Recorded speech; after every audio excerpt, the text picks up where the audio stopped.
home we're building, Duplex. It's got a hip roof. You can see 2 front doors. They're gonna face that way, which is the way we're accessing the property.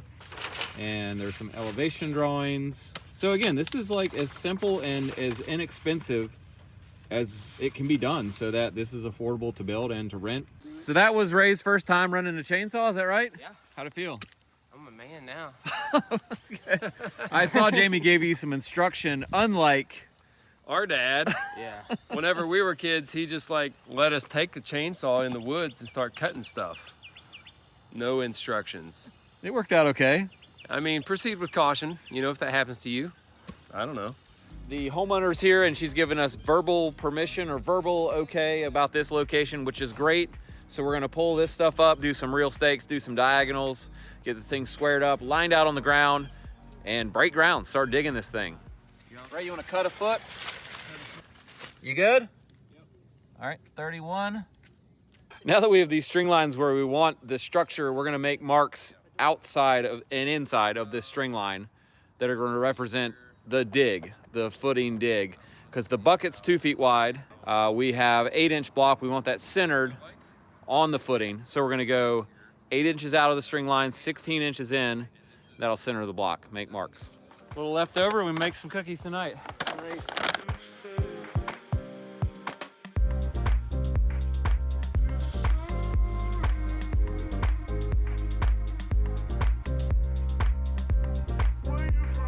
So we're gonna dig a foot down from this lowest corner. That's 3.7. That's your. Oh, that's 3.7, so that's the lowest corner. Well, I was gonna write 6, and they changed it to 7. So kind of. Okay. So 3 foot, there you go, 3'7" was our low point. The bottom of our footing by code here has to be at least a foot below grade there. We'll probably add a little bit of grade back, so it'll be deeper than a foot. So if, Ray, if you wanna set the reader on the stick at 4'7", that should be the bottom of our excavation, the bottom of our footing. I'm trying not to mess up our lines too bad here. I'm just gonna sort of creep across. Probably am messing them up.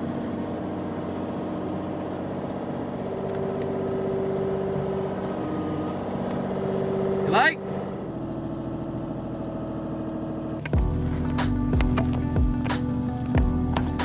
Going a foot right there.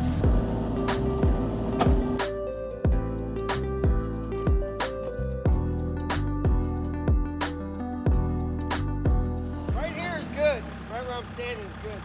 Eric is getting pretty brave here, straddling our reference pin with the machine, and it's critical that that pin doesn't move.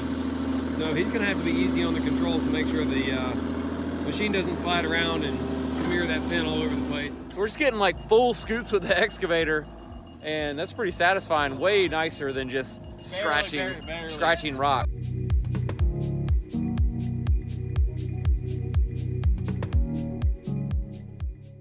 We moved the reader down 10 inches. Is that what you did? Yeah, 10, 1, 2, yeah, 10. Okay, so that'll give us 10 inches of concrete if we put top of our grade pegs. Boom, right about there. It's about 2 inches down. That's good. One down. We're putting these about every 5 feet. That seems to be a good distance for putting the concrete in. Makes it easy. Just one more tap. Oh, one more tap. It's so close. 220s in there. Yeah, just let them lap like, nah. It's important to hold this up off the dirt for it not being in the dirt, and it's stronger if it's in, 3 inches up or however far that is from the bottom of the concrete footing. So we're just gonna lift the rebar up. That spaces it the way we want it. We're gonna tie it to each side with these little whirly-gig ties that are, we've been told, are more of a homeowner type of way of tying things versus lineman pliers and a spool of wire. He keeps looking up to check if we're watching how level he's getting it. He knows we're watching. He knows we're watching. Look, he's like a little kid, dude. He could care less if he's making it flat or not. He just wants to drive that thing as much as possible. He's not even touching the dirt. It's just grazing the top of it. Here he comes. There he goes. Somebody's gonna be directing the truck. You're best at hand signals. Yeah. Oh, I got it, dude. All your made up hand signals. Yeah. I hope you Yeah, You so guys just make sure to don't get let with the him guy on get that. way ahead of us, because if he does and it's too high, that means we got to shovel a bunch. So just basically tell him to go as slow as he can stand it. So I learned a new hand signal. Okay. He was like yelling at us down there from the street, right? Yeah. And I didn't know what he was saying. Finally, he gets up here. He's like, I was trying to see if you want me to back in. Back or back, back Yeah. or front, Oh, front or back. You want me to back in? Makes I sense. was like, he was like, how long you been doing this? And he knows I've been doing it forever. Yeah. You guys stand back. that's what you like to hear. It's a good sign. Stand back. Oh, yeah. Wow.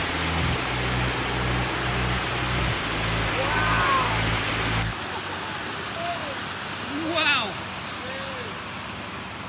All right, that's a shot right there.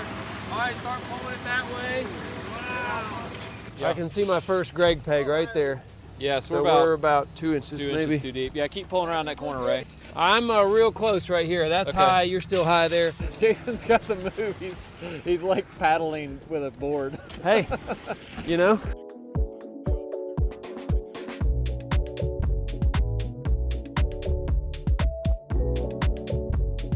This means keep it rolling slow. All right. That might be it. I think we're good there.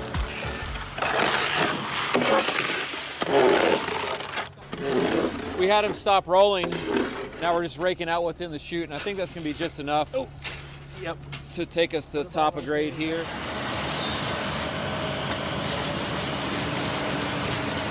Going down there. Man, I was trying to get the chute off of there, and it was stuck, and I was trying to hold way far away, and that thing was just spraying water on me the whole time. I saw from way over there. I saw it. Water. I knew it was gonna be bad. I did.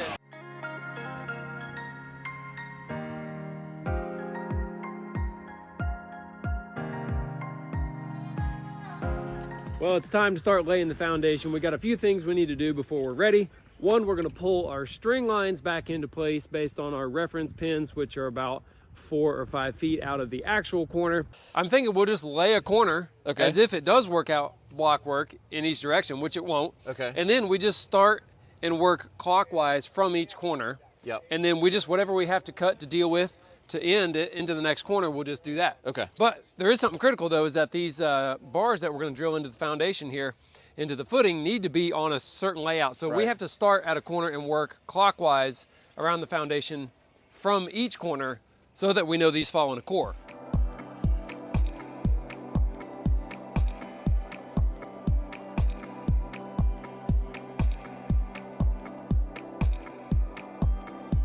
.45 6 3/4. I think 45 7 1/8 was our desired. What do you think? I think it's too sandy.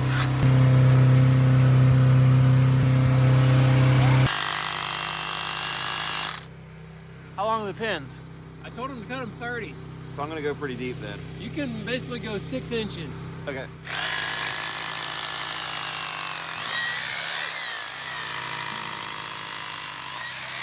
Oh, your tire's flat there, Gilligan. Great. Great. It's always good to have a biker on your crew. That pump probably costs more than your life, Jason.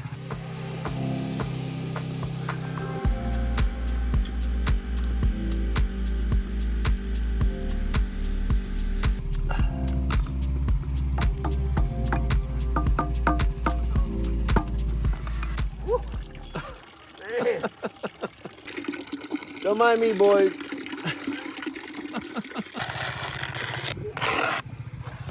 Ray's going around and checking each of our corners right now because we still have one course of block to go.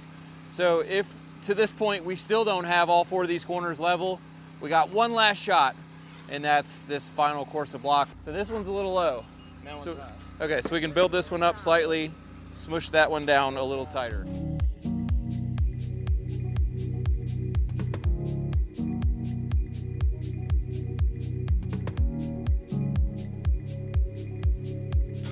We're planning on stuccoing our foundation this morning, and we're going to have to get a little more mortar. We're going to have to be careful too. The mortar on the block doesn't really set up like to full strength for like at least a week, I would say. Like right now, if you just kicked one of those blocks, Yeah. it would just go bye-bye. We're wetting down this block before we do the stucco because it really makes a difference on the stucco drying or curing a little slower. The block is super porous, and so it soaks all the water out of that stucco really fast. So we wet it down, and since it's not a big foundation, we're just splashing water on it with cups. I mean, I think that's working.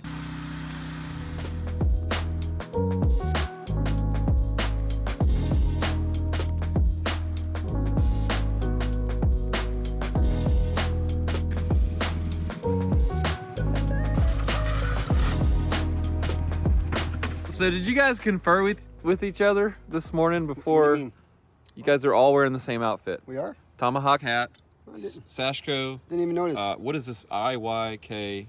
If you know, you know. Oh, I guess Come I didn't know. Okay. We're gonna lay out so we can dig the footings for the front porch. Yo, Jamie's not here. Don't you want to wait for Jamie? Do you know what you're doing? I got it. I think. 6 feet out. We'll go 10 feet. I'm gonna mark where that crosses my line. Same thing, 10 feet this way. 191 3/8. We gotta divide that by 2 and put a tick mark here.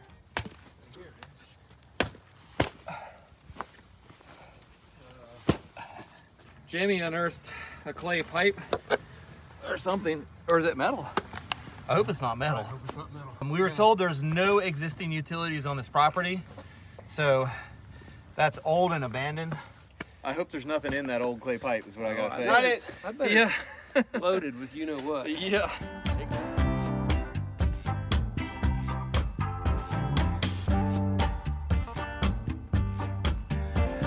We're getting these footings checked out, and this is one of the few lady building inspectors in the area, which is cool.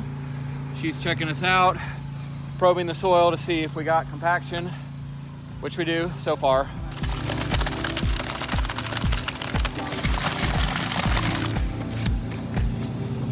More, Jono, more.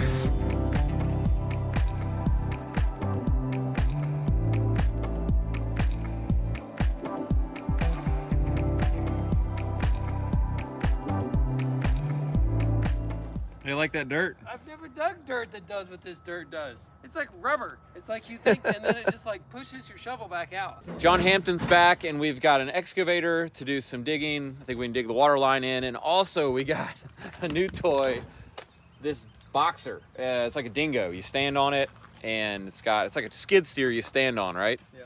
Baby's first skid steer. But I bet it's gonna be awesome for moving this dirt around. We're gonna try to grade everything out. Sign the liability waiver, right? I did. Okay. Yeah.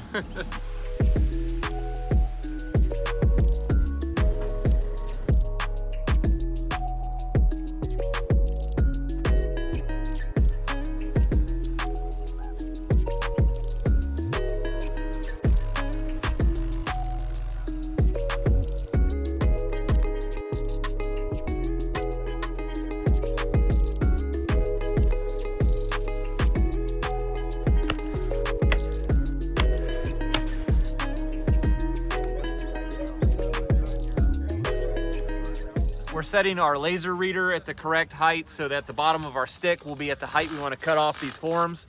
So if we put the bottom of the stick on these things where this thing's reading perfectly level with the laser line and make a mark, that should give us the perfect spot to cut off these forms at the correct height, all perfectly level, and be done with it. We're way too high. Come down, down, down, down, down, down. Right there. So that's our cutoff right there.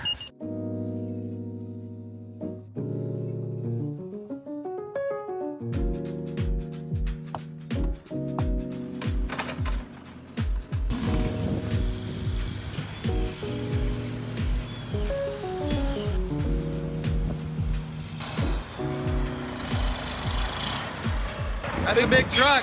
That's a big boy. It looks like a custom job to me.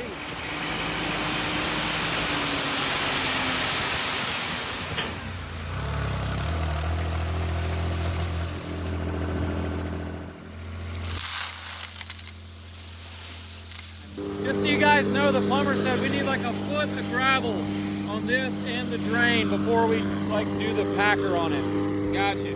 All right, Jason's been dying to drive this thing. We're gonna let him have a go at it. This is your tracks. I'm super nervous. This is your bucket. 3/4 throttle. There you go. So happy. Half throttle maybe is better. So yeah, hang on tight. Like it's gonna want to throw. No. You gotta like hang on to these. Well, I'm just seeing what this does. Yeah. It's gonna want to throw you off.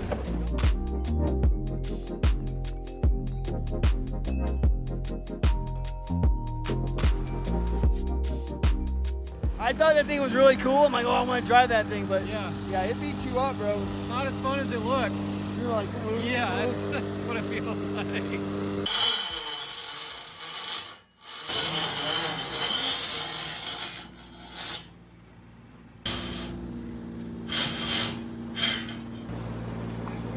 Oh yeah, that's better. Oh wow! Are you in an arm wrestling league or something? So we're taking down our land bridge here, and we overlooked one little thing, and that's that all these cores of block are now jammed and compacted full of gravel, and we need concrete and rebar to go down in those. So maybe a shot back, Jamie mentioned. You only got about 2 feet deeper to go there, buddy.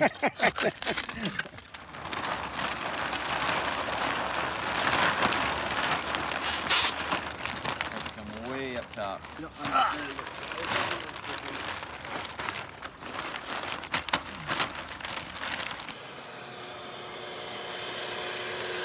Is it working? Unfortunately, yes.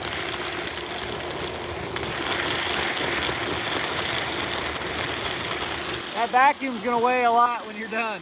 That's amazing to me that that's sucking the gravel up. Dude, that thing won't even suck a piece of wire from the electricians this big. I know. But it'll suck gravel out of the hole. It's pretty crazy.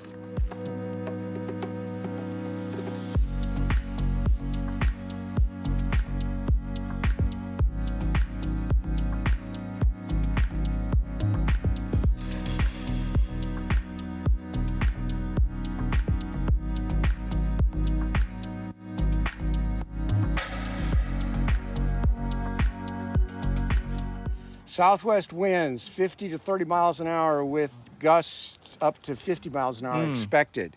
But that's from 1 to 7 tonight. The So whole if we- 6 hours? Yeah, just in our window. Yeah, that could be detrimental to our structure here. Yeah, but What is this thing rated for? About 3 miles an hour wind? We're starting with these piers that we formed up the other day. Then we're gonna pour all the cores of the wall, and then we're gonna do the slab. And luckily it's warm today, even though it's supposed to be rainy.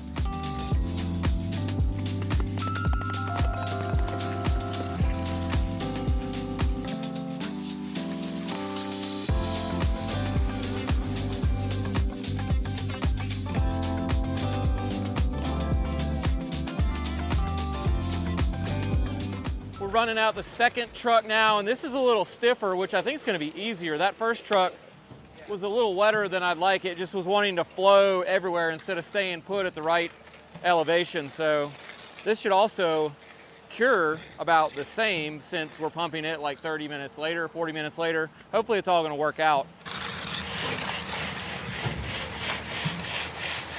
Jamie's giving this thing a fine tune with the long aluminum float there, or aluminum pole. What happened? your freaking uncle over there shot concrete. Wow. That was worth the $10 I gave him.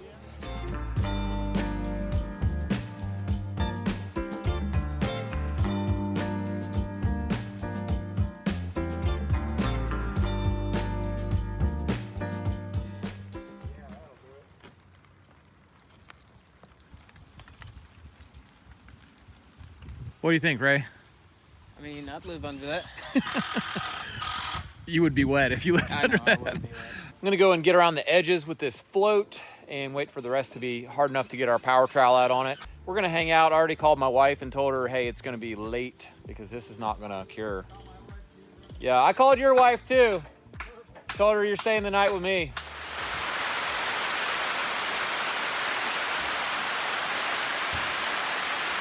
We're looking pretty good in the heavy rain, except for this edge is getting pounded.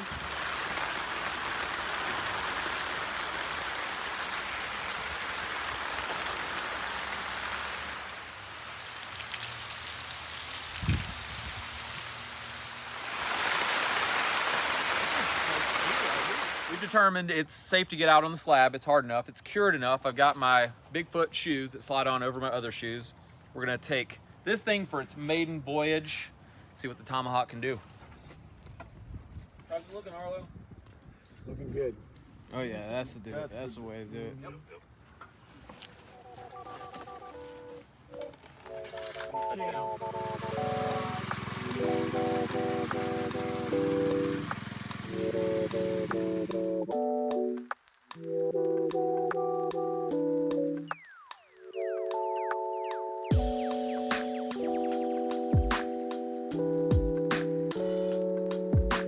Severe thunderstorm warning for Bryson City until Monday, February 27th. Today, 6:15 p.m. It's like 5:15 right now, so we're done. We just need to go to the bar for like 2 hours and then come back.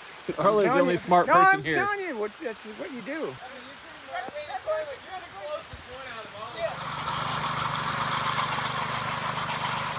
Arlo's gonna give us at least one more headlight here. Maybe two. Oh yeah, there we go. That's gonna help us out.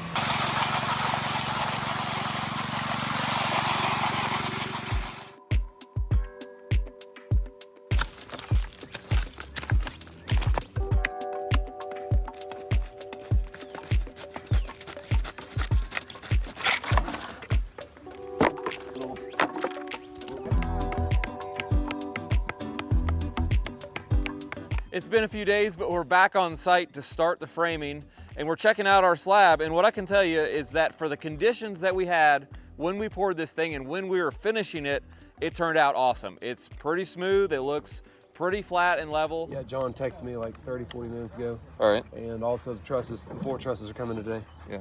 Oh, good. Yeah, I was like, oh crap, I hope we have them, because if not, we're...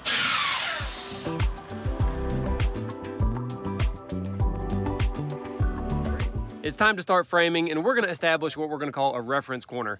The length of the house is an odd dimension, so it's gonna end with an odd stud spacing. So we've picked the front corner to start 16-inch layout from the front to the back, and our floor trusses will lay out on that same type of layout. It's actually 19.2s, but every 8 feet they will line up, and I want my sheathing to line up on that 8-foot joint. That's why we're doing it. Jason, you got that? Yep. Reference. RC. That's the one. Wow! That's a bit right there.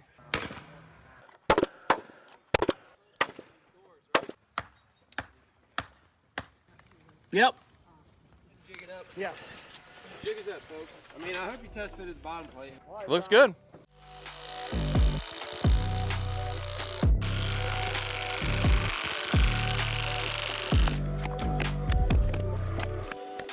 For our mud seal gasket right here, instead of using the foam sill sealer, we're using the Lexel with the Cobra nozzle, which is this invention that the guy that made Lexel invented. It gives you a nice wide bead. We're doing 2 beads of that, and it's just gonna squish out to give a solid gasket, and it's even squeezing out the sides. A couple things I'm keeping in mind as I'm putting these studs in is that all this material is not perfect. In fact, probably none of it's perfect. So I'm making sure to align all the crowns of these boards the same way so that the wall isn't wavy in the finish. And in this case, I'm going crown up. And if any of these boards are just really terrible, like really crowned or really bowed, that one's really nice. We're just gonna throw them aside and we'll cut them up for cripples and short stuff because it won't matter as much. A lot of these headers, for whatever reason, fall a little low to the studs. It's probably because we've crowned the studs up. And we wanna be really particular though that we flush them, so I'm just getting my claw in there, making sure we're flush on the face here. Before I run either a screw or a nail in here, I'm gonna run a screw to kind of suck everything tight. And then I can nail it off, have everything flush. Yep.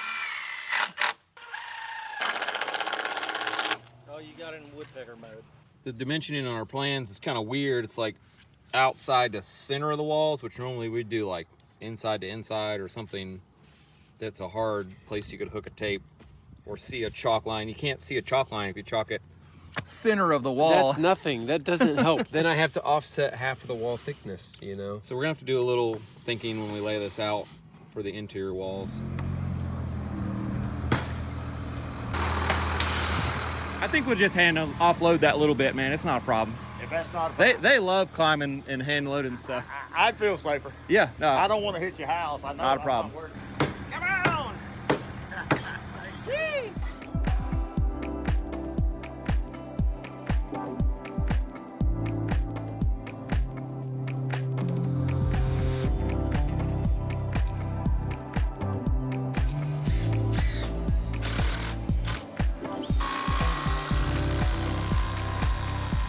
Jamie's saying we're gonna go ahead and build these middle walls and then just go on up with trusses and skip all the interiors. Wouldn't that be faster if we skipped almost everything? We need to keep this drywall dry, so it's dried in as quick as possible. And it'll help us set trusses. I think it will. Number one priority, get the roof on to protect the firewall drywall. Quickest. We're siding the outside walls and then bracing them straight while in the inside wall. And I'll say this is the straightest we've ever had them just like naturally be. So we're just putting one brace in the middle and that's gonna be it. We can set trusses.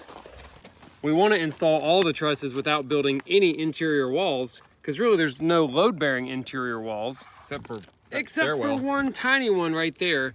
And it's about a 3-foot section of a wall. We're gonna build that one segment of a wall so that we can have our entire opening around the stairway built. Heads up. Just packed in it. You can even see the belts really close, yeah. And then the air filter up inside, the air filter. All right, hold. I don't think it matters. Okay. Well, it probably doesn't matter on the Come to me, Arlo. Yep.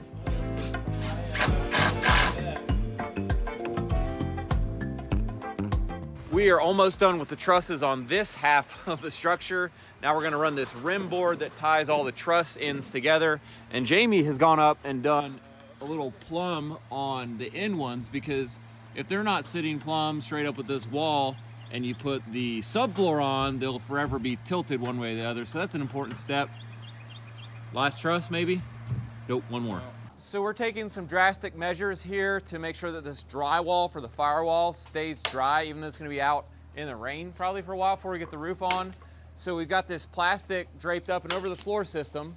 And then once we install the 2 layers of drywall, we'll flip down what's up there, which is like another 15 feet over top, and it'll basically just sandwich the drywall. Do we have to mud the screw heads? Yeah. What's the code on that? I don't think so.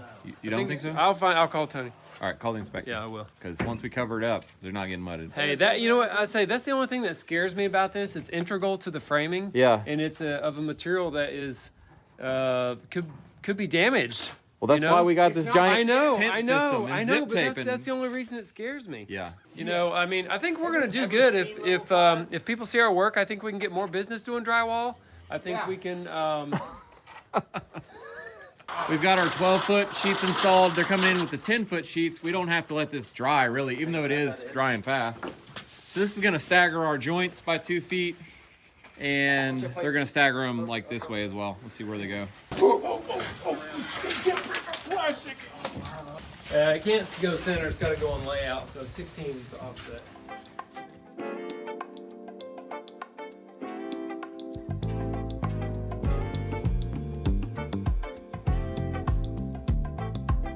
So here's the point of this, if we didn't explain it earlier. The drywall runs all the way to the inside of the outside sheathing. You can see there's our exterior wall, and it goes all the way into the back side of that. And that's what the fire code has to have us do. Arlo's brainchild of a waterproof drywalled wall is now complete, and I think you can rest easy tonight. I don't know. There's a lot of holes in it now. Uh-oh. Jamie just shot staples in it. He's worried about my staple holes. They're all sealed. They're self-sealing. Are they? Oh, my staples are. I didn't do that. Yeah, that's why they pulled That's it out. what Ray did. Lexcelling over every single staple to Cobra. That'll make our viewers happy too. Some people get OCD about that kind of stuff. Yeah, Arlo kept saying, perforations, perforations. We got our girder truss installed here, and it's a girder because these other trusses are butting into it, hanging on it. And the girder's hanging on another girder. It's all girdered up. We're using these giant joist or truss hangers, I guess you call them. They go on there like that and then lap up over the top, and we'll nail them.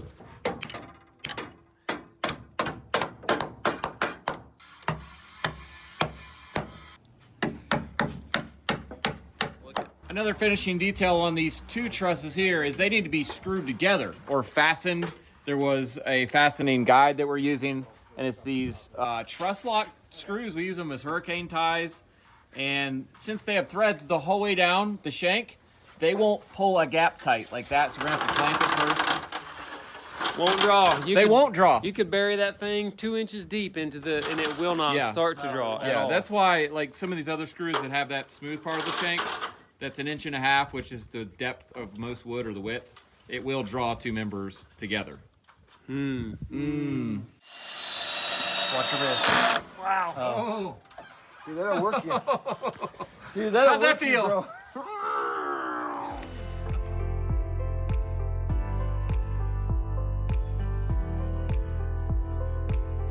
I think we got plenty of hose. We got plenty.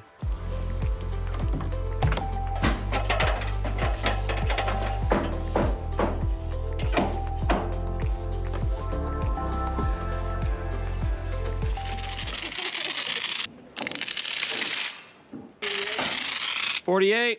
Should have chalked the line before I put the glue, but I think I held it. Right, I got raised chalk line. I think I held it back enough. All right. I'm good. I'm gonna snap it. Yeah, perfect. That's it right there. Knock it. Oh, hang on. Okay. Yep. All right. Well, that was fun, guys. You want to do it again? Yeah, let's do that. Yeah, we have to. I think we're gonna say that on every stage of the process. Dude, that was good though.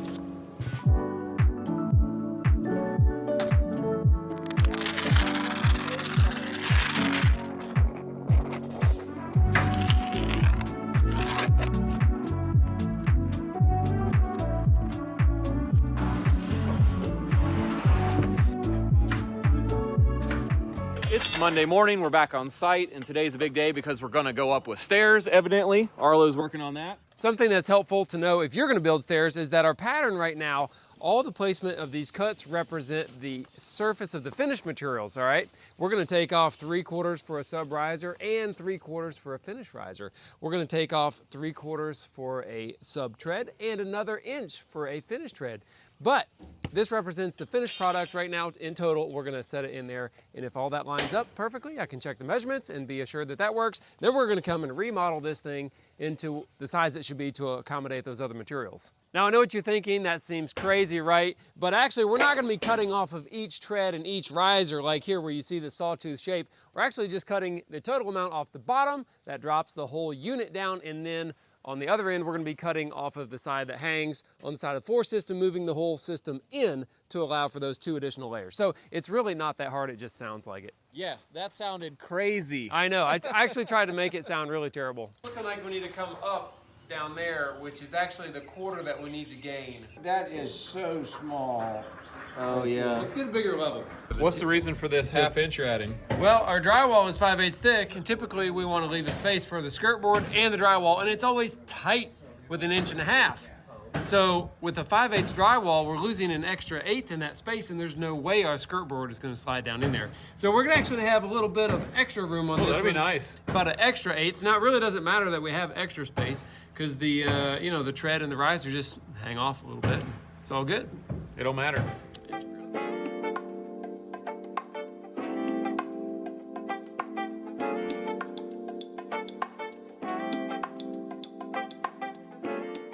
We're framing up these upstairs walls now, and this side, again, has no windows because it faces this other house, which makes it quick. We're doing a couple things differently than the downstairs wall. First, we have a regular whitewood bottom plate instead of pressure treated because we're going to this subfloor instead of concrete. Secondly, we're putting these things down, toe-nailing them to a chalk line, and then we're gonna sheathe them on the floor after we squared them and then stand them, and that's a little bit faster when you're high up like this. As we're nailing these studs to our sheet goods, we are pulling a tape to make sure our studs are straight, like right on the centers. Boom, boom, boom. The main reason is for our insulation bats with conventional insulation, if they're curved or one space is a little wider, the insulation is not gonna fully fill that bay. And then likewise, if one is too narrow, they're gonna have to cut it.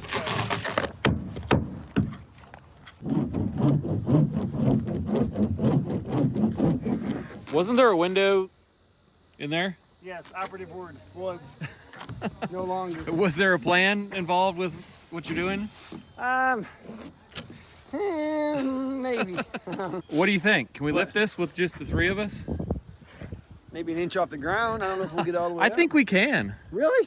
I mean, I think we can lift it. Can y'all lift 10 foot each? It's 30 feet. 10 foot. 10-foot section. They're working on the stairs. I say we just do it. Okay, the problem is a big gust of wind's gonna come by and it's gonna go woo, flying over the edge. But no, you got it. Yeah, you got it. Here you go. How about one more guy? All right, I can do that. All right, we want. No, not you. We want the young one. Oh my God! Wait a minute! Holy cow! You can't even get up the stairs, let alone lift the wall up. All right, let's do this. We got a couple boards hanging off the sides. Let's do this. Let's do it. 1, 2, 3, go. There's a window right there. You never did that by yourself. Oh, come on.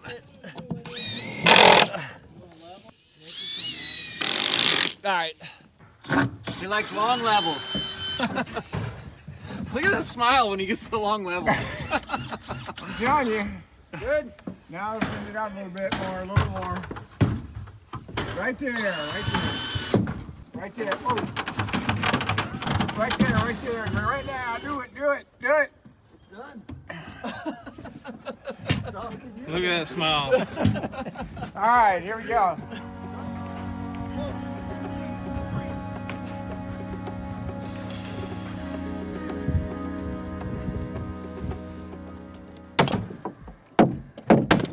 It's just kind of tricky just because like I haven't studied the plan so much, you know, since we didn't draw it. So there's things about it I'm figuring out as we go. Any problems? Well, and some changes. Here's the thing. There's a place where there's a linen closet. The plan has it drawn as a big cabinet that fits perfectly in the opening. Well, we're not going to get custom cabinets. Oh. So I can't get a cabinet that's going to do what we want. So we're going to convert that to a regular door and shelves inside instead of a pantry or a linen. 39, 1/16. Trying to span any joints in the bottom top plate. We're trying to lap on joints like this, make sure they're all tied together opposite of the plate below it. Just makes it stronger and doesn't hurt anything. Oh, you're going on top of the wall plate. Yeah.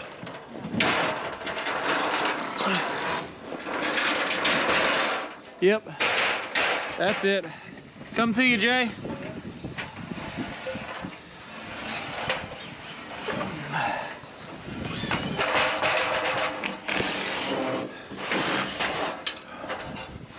All right, I'm gonna flip to me.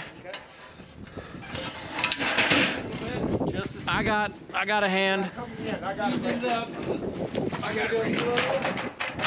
Racing. I got it. Feeling good up there? I'm feeling pretty good. It's all yours. All right, just a little way to go, and then I'm gonna get on a screw gun. All right, I'm on the wall. Gravel. Go raceway. Okay, now we gotta get her centered up. Okay, hold what you got. Hit it. Yep, it's confirmed. I think they're gonna go and cut the angle on it. 4 feet. We've got our plastic up and we've got it lapped in such a way that hopefully water won't run in. Arlo's devised this whole method. Now we're gonna stack this first layer of drywall again and a second layer and encapsulate the whole thing again all the way up.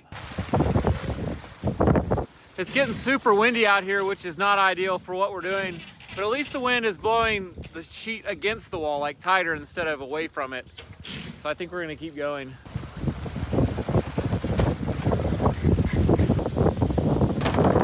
Jason is dying to be over here with us, like doing stuff, and we're like, just stay over there because someone's gonna have to go up and down if someone's not over there. So Yeah. this is like torture for him. Yeah. And everyone's yelling at me, are you doing anything back there? Freaking sucks. I don't love this ice skating rink that we're having to work on this morning. It's super slick. What do you think? I think it's good moonwalking. Oh, can you moonwalk? I think I can. Oh, it's been a long time.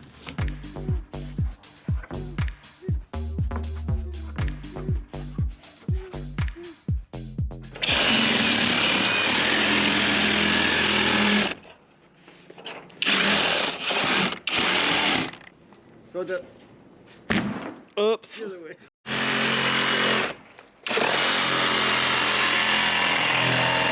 Heads up! I hate drywall. Dude, it sucks so bad. Jason, Yeah. are you wiping mud on the back of this truss? No.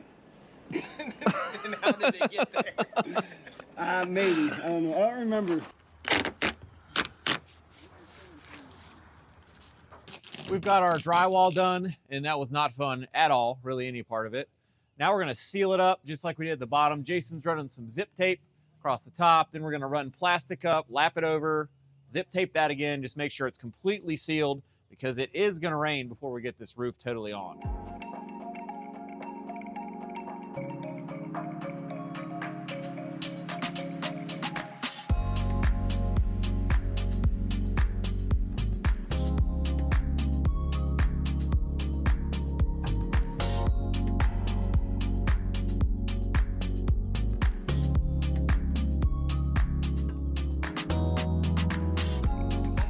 Looking at these plans here for the kitchen cabinets, and there are so many dimensions on this sheet that I literally can't even tell what is what. They're overlapping and crossing each other.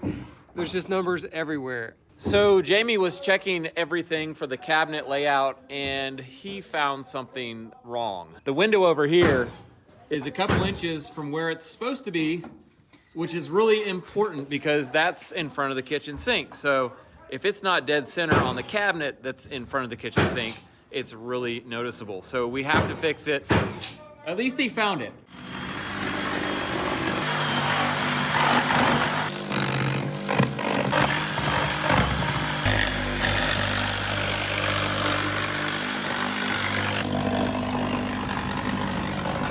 You look good, by the way. You think so? Yeah. You're just being nice, right?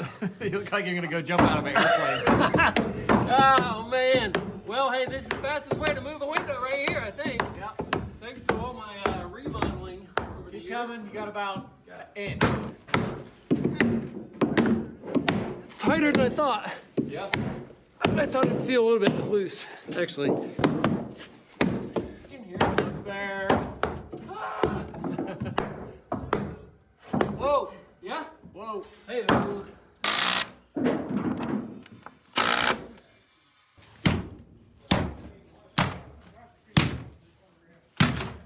Go. get over there. If I didn't know better, I'd say you're enjoying this. You know, it's kind of weird. I actually developed a little bit of a love for remodeling over the last 5 years, so I'm just having a good time. I mean, what can I say? Am I not allowed to enjoy it? Am I supposed to hate it? Is that the thing? I don't hate it.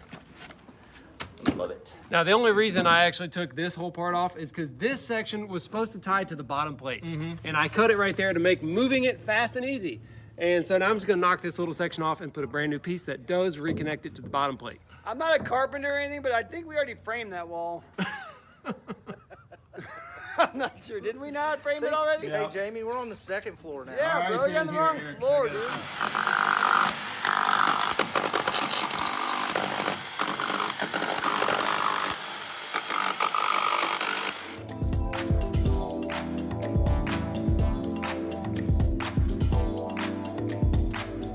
It's Thursday morning, we're back on site, and we're gonna patch in the sheathing in preparation for setting the trusses so that everything is rigid and locked together. Unfortunately, we have a little misalignment between the wall and the floor system, so I'm gonna get out the planer and try to take care of that. These guys put a sheet up, and then we were like, uh-oh.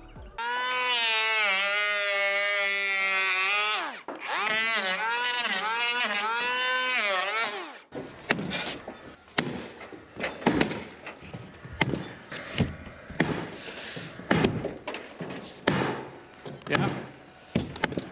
Make sure you get that bottom in. Yeah, I'm good.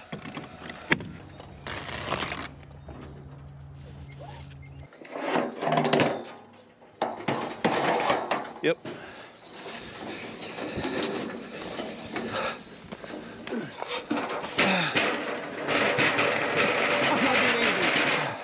Don't worry, I got it. I didn't do it there. Keep pushing back. Push. Yep. All right, I got it.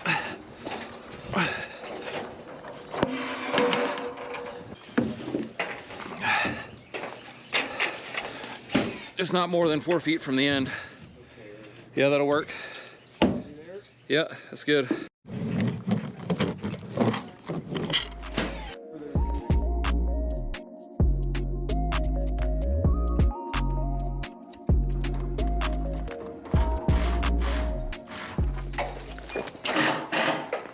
Is that a wrap? I think that's a wrap. Arla said that's kind of a wrap. I'm like, man, that's a wrap.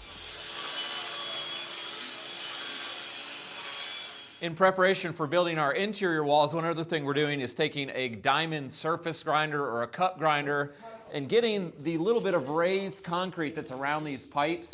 When we finished this, it was pouring rain that day, and we just had a rough time, and so it wasn't perfect around these, and it's going to cause the wall plates to hump up a little bit, or potentially cause the toilet be on a little bit of a tippy thing right around the toilet flange. So we don't want that. So this is a good option for us to make sure it's perfectly flat before we put these wall plates down. Is that thing fun to run? What? The grinder. Oh, yeah, fun. Yeah. Yeah, it's great. You know, so why I'm doing it, because I always get the crap jobs. What? Yeah, I always get the crap jobs.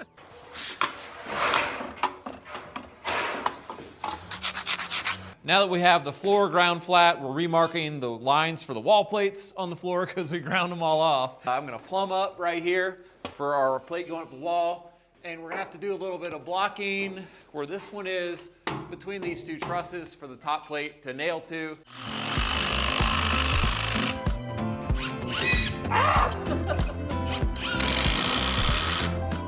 Jay, a little pro tip here for you. When you're cutting your wood, cut it long if you're gonna make a mistake. See this? Yeah, see, I cut it short. Now, if I was to cut an inch long, yeah, I'd be golden. I'd just trim her up and she'd fit fine, so, yeah. What if you just cut it right the first time? That would be a great pro tip, is hire someone that can cut it right the first time. But unfortunately for you and Jamie, that's not the case. So you gotta deal with this.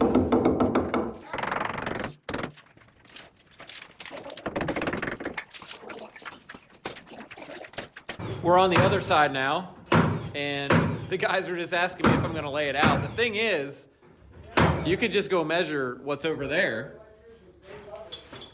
replicate it right here. Identical. These rooms are identical. All right, split the D. Yep.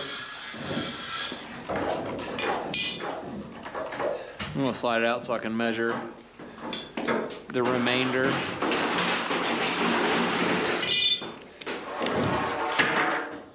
I'm gonna say leave 1.25 inches here.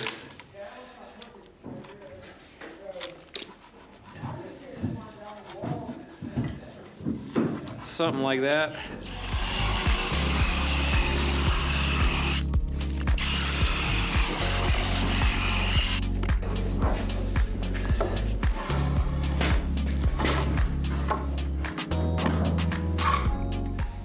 I guess my batteries don't matter. Somebody just went there and just unplugged my and plugged their in. You. What was plugged in there? What was it? His iPad? The Metabo. Obviously, your tools are more important than mine. I can see where I sit. I thought it was charged. Arlo said he's got the whole roof system laid out and ready. How you feeling about it? Good, good. You really feeling good? Yeah, I do. Yeah, it's like Great. I'm feeling great. I got black chalk all over my face. Let me see. Not too bad. I think I got it off.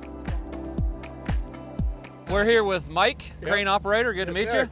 He's with Tree Busters, Tree Experts. Is that your company? Yes, sir. Okay, he's going to go over a couple of the crane signals, Right. so that we don't get our This is cable up. Cable up. This is cable down. Okay. Swing left, swing right, All right. boom up, boom down. Okay. Now, That's Jamie basically all we need. made the mistake one time of giving a crane operator thumbs up, like Yeah, it's good. It's good. And then It's good. And then the whole thing. then he starts yanked the going up. truss out from under his feet. Right, not Yeah. good. So- That's not good. Big mistake. Let's get rolling. All right. Whoever's got the tagline, don't pull on it too hard. If Okay. they pull on it too hard, it's going to go and the hook will slide. Okay. So basically, No tension I'm handling on the tagline. I'm handling all the weight. All I need is a driver. Okay, roger that. I haven't used a metal hook like this before, but I think he's gonna be able to unhook himself, which will be good, and we can definitely hook faster, but we're gonna follow his direction of not pulling on this tagline. Come up.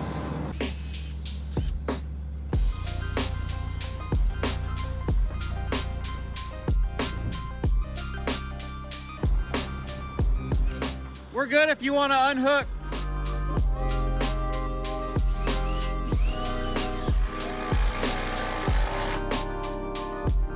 Rope coming down. You look like a real construction guy today. I feel like an idiot. This is our first truss that has a big opening in it, so we have some attic space for mechanical stuff to go. I believe we need that space to put like an air handler.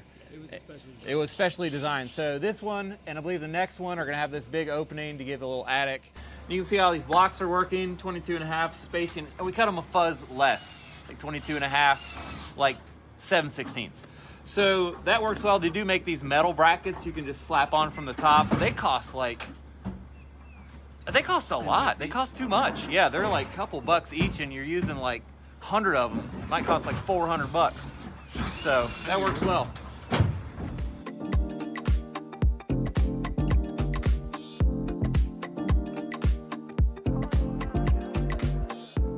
What's been extra sketchy this morning is that all the top of these wall plates we're having to scamper around on are covered in ice. And that's making it extra scary. Well, that side's melted. We should have done that side. Why didn't we do that side? I don't know.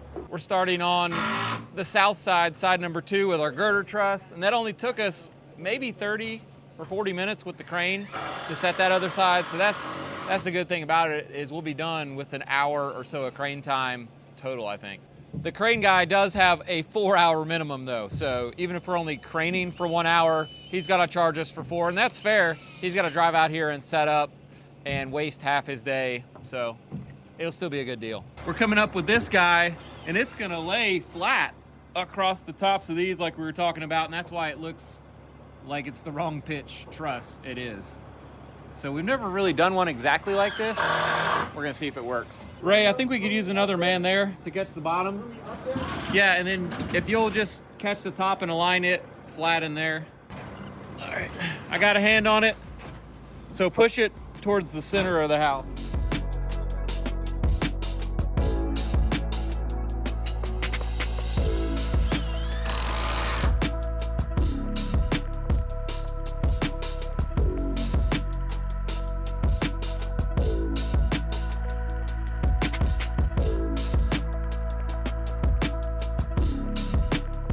Trying to align right here. This tip needs to be aligned with that point, and also some alignment needs to happen at both these corners. So we're trying to just split the D, we call it, to where everything is pretty good. Yeah, I think we're done. You can send him on if he wants to go. Okay. I think we're good with him. Mike's giving us a little show and tell of some other crane job he did. Was that you right there? That's me. I did on 2 cranes. I still do. One of them's tore up there. Go back to that other picture. Wow. That one that's up in the woods where the How did that happen? Ground gave out underneath the outrigger. Really? Yeah. Were you on it at the No, time? but a man was. Yeah. Was he okay? Yeah. Okay. Yeah, he was thank on God. the- That he was was the on- main he thing. No on crane the ball, operators right? were hurt in the No making crane operators of were this hurt or video. the man riding the hook. We're having to put a few of these little baby trusses just off layout so that they line up in plane on the top surface. And we're just using our big stick level to use as a straight edge and make sure all the tops line up, and really all the bottoms need to for the ceiling surface. That's what's really important here, is that flush on top, flush on bottom. If we got to get off on layout, we can deal with that cutting our sheet goods. Yep, I think you're pretty good right there. I like it.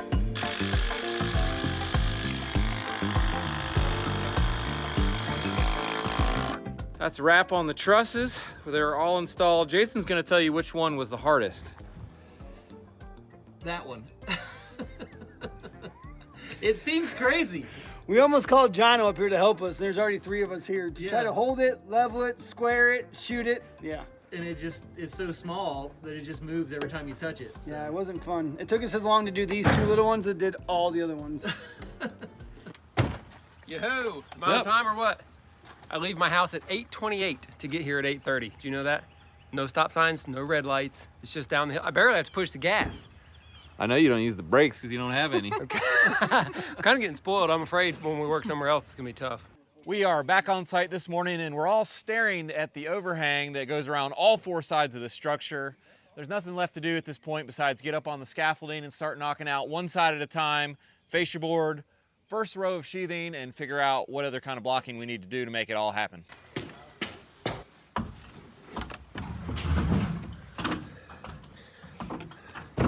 Right there where your planer is and down, that one needs to go down a little, and then the next one down, the little hip one, the top of it, yep, needs to go down just a little bit too. Just go a couple feet in and fade it, yeah.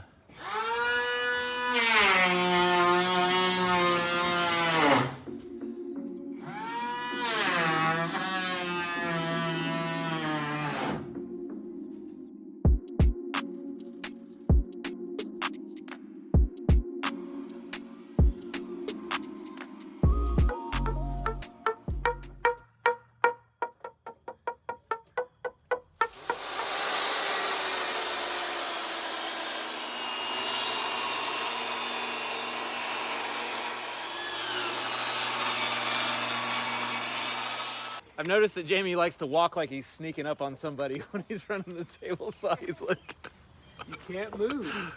You can't move. This is whipping a little bit. I need to figure out a way to brace this thing over this way. yeah, if that thing is crooked, the whole hip's gonna look crazy. Hit me with it.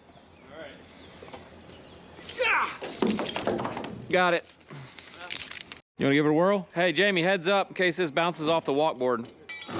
Yo, high vis. Yo, high vis, watch out. Yo, Jamie, high vis, watch out. He's gonna throw this. It might bounce. Oh, yeah. Ooh, good shot. Nice shot. Can you do it 2 more times?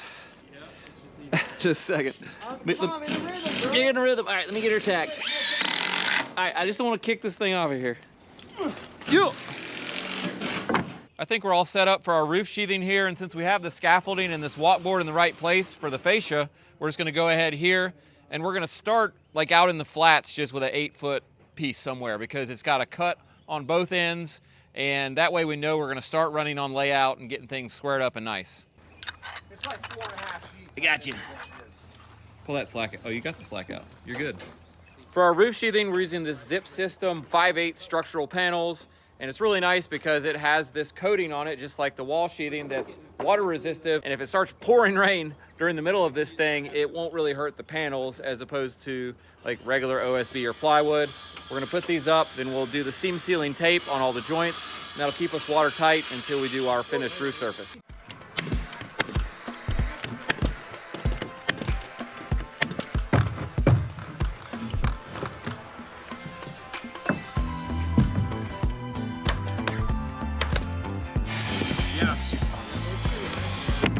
We're almost to the top of our marriage wall, and there's another truss under that zip tape there. 2 trusses. Really, the only thing tying these things together is the sheet goods lapping. You can see we've got this nailed like crazy down through here, and that's what's keeping these 2 halves of the roof together.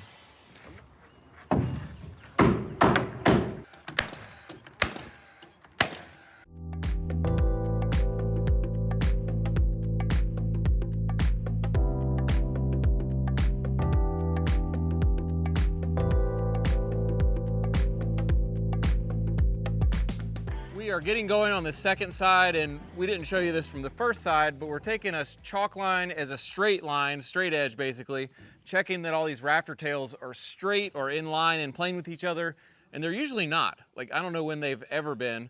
So Jamie's just looking at these. We're marking the ones that are proud, like sticking long, chopping them until we get a nice straight line. A little bit of a problemo there.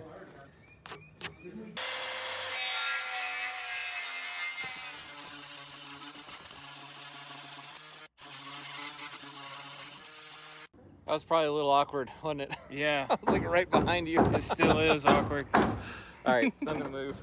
I just went back and put a bunch more nails in here because I realized I don't know if I shot 8s in that first time because we were using 8s on the sheathing. We switched them out. Oh, you did? Okay. Well, then it's just got about 1,000 nails extra. Craftsmanship.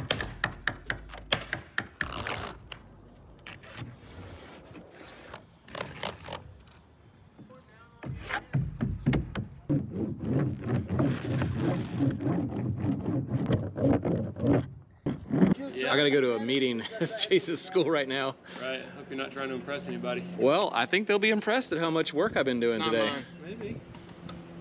I'll see you guys. Yep. Later.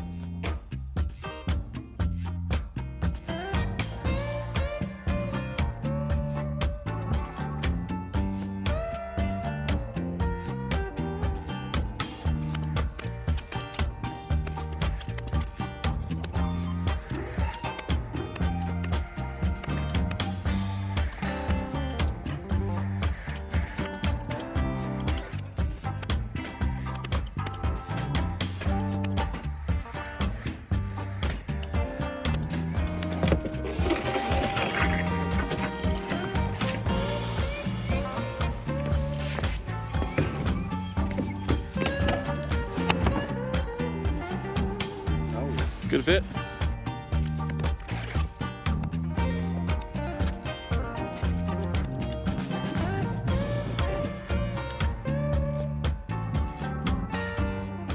We're on a wind hold here. Hand it back down. Hand it back down. didn't know, plywood can be like a giant sail, or this OSB, any kind of sheathing. So if it gets really windy, that's when we say, no, hold up construction. I was skiing one time and I talked to a guy. He said he took a ride off a roof holding on to a piece, and he like flew 30 feet in the air like a big sail. And he... What a guy. What a guy. I was like, why didn't you let go? I don't know.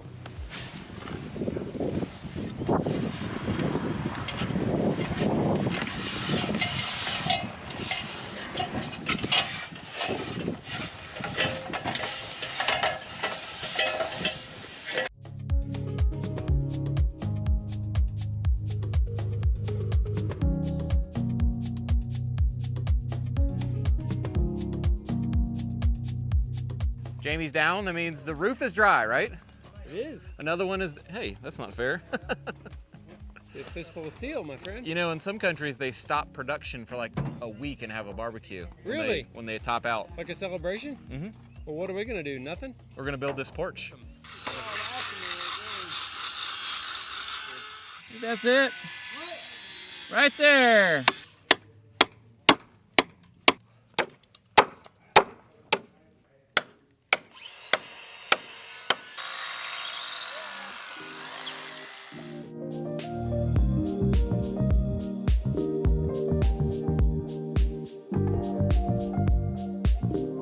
I'm doing what almost seems like a TikTok hack or something here, is screwing this little block to the top of the joist as a positive placement alignment device. And I don't know if it's a waste of time, but it is making it like completely impossible to mess up flush on top. To make this a little bit easier to build, we're only installing the inside layer of our triple outside girder for now while we install the joist. So we can take a nail gun and boop, boop, boop, shoot through the end of the joist here instead of having a toenail between these foot wide joist spacing. We're also going to let the outside girder piece lap past the outside joist and the other two terminate into it, and I just think that looks better to just have the one lapping out instead of three exposed at the end here like that. Gene?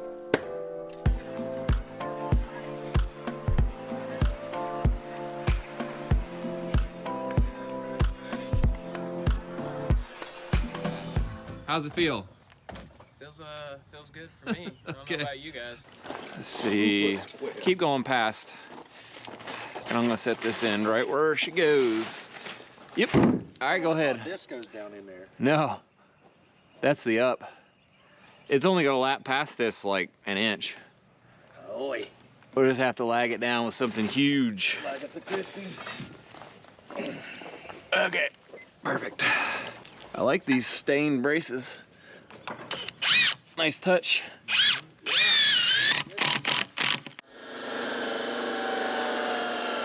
So I think orient it like this with the bark edge up and in. So the guys just went to lunch, and I'm gonna surprise them today by setting the rest of these trusses by myself, just to see what they say when they get back. Usually I just edit stuff on my iPad while they're gone, but I think I can do this, and I think it might impress them, so I'm gonna try to do it.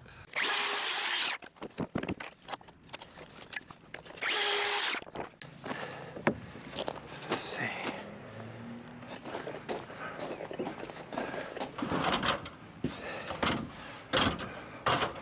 Yeah.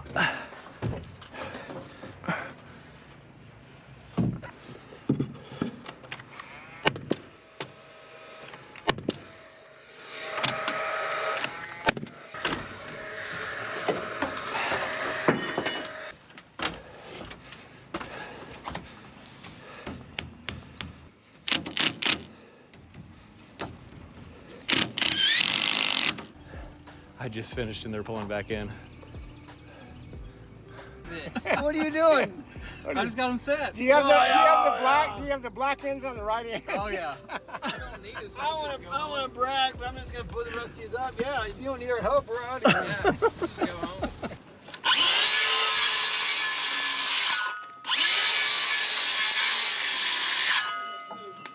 It seems a little counterintuitive to cut a truss. In fact, most of the time, the instructions say do not ever cut a truss. In this case though, we're gonna do solid sheathing, rigid sheathing on the whole front of this.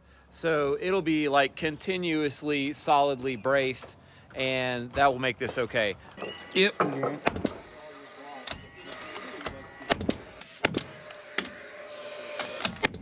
We're pretty well framed up on this center section, so we're gonna start on the 2 wing sections with the shed roof. We're gonna start with the ceiling joist first. Jason's got one of those going in right now. We'll use this center one to straighten this beam before we put the rest of them in, because right now it has a little bit of a bow out. It's not long, and we're not making sure those aren't sticking long as well. We're going to show you how Arlo got the measurement for this first rafter, which is the pattern, without measuring it. All he knew was the horizontal distance on the floor, and he knew the pitch, which is a 412. So what he's done, and he's going to sort of use his tape to show me here, he marked a 412 at one end. Yep. And then he measured like horizontal across, because this is pitched down at a 412. Let's do it here from there to there's 12. Yep. And then made another 412 And line. I just went out. Line. Each of those, so each of these spaces represents 1 foot on the horizontal. Right. He knew it was 8 feet, so we did 8 of those spaces. And then we knew that our actual length was slightly less than 8 feet by like an inch or whatever. 1.25 inches, yeah. Yep. So we just came back from the 8 feet, 1.25 inches, and cut the bird's mouth. So we don't really know how long the rafter is. We just know that it's the right length. right. And then we took. It's a pretty neat way to do it. I've never really done it that way. We took 1.5 inches off the top because that was when we did the wall. That was the original. That's for the band against the wall. Yeah. Rafters coming in.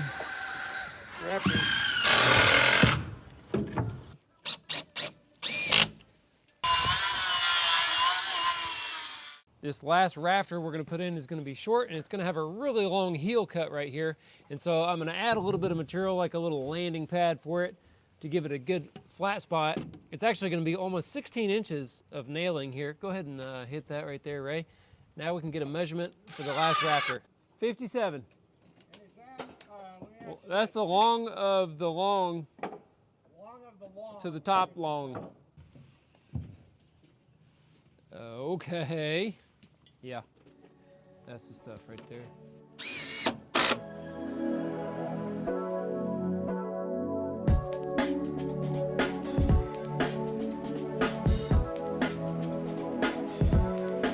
That's your top sheet. That's your 87. Yep. Drop her down. Yep. All right, both of you are good. I'm afraid it's gonna stick to my face. I got you. There it is. Oh, you're in trouble now. You guys stuck to you. There it is. Nice. Oh, we landed it. Oh, there it is. Yeah, okay, we're good.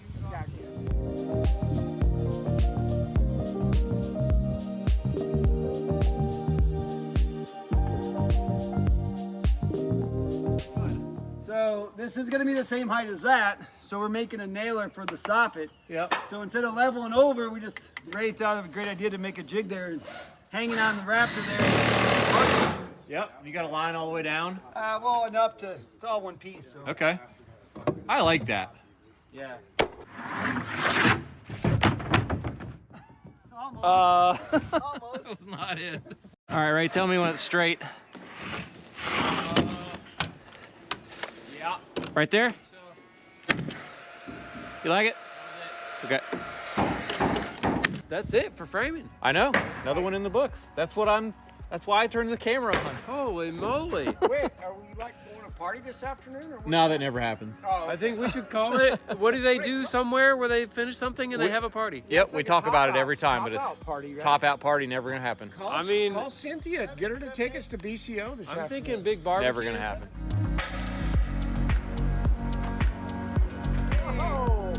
Hey, James, thanks for the beer, sir. Thank you. Hey, thanks for lunch. Thanks, guys. Thanks for A lunch. real dry-in party. Hey. Unbelievable. I got brisket tacos. Thank you, bud. Appreciate it. Enjoy. Brisket. Oh, brisket jalapeno. Ooh, I got extra jalapenos. Oh my gosh, no way. Did you get that? Please tell me you got that.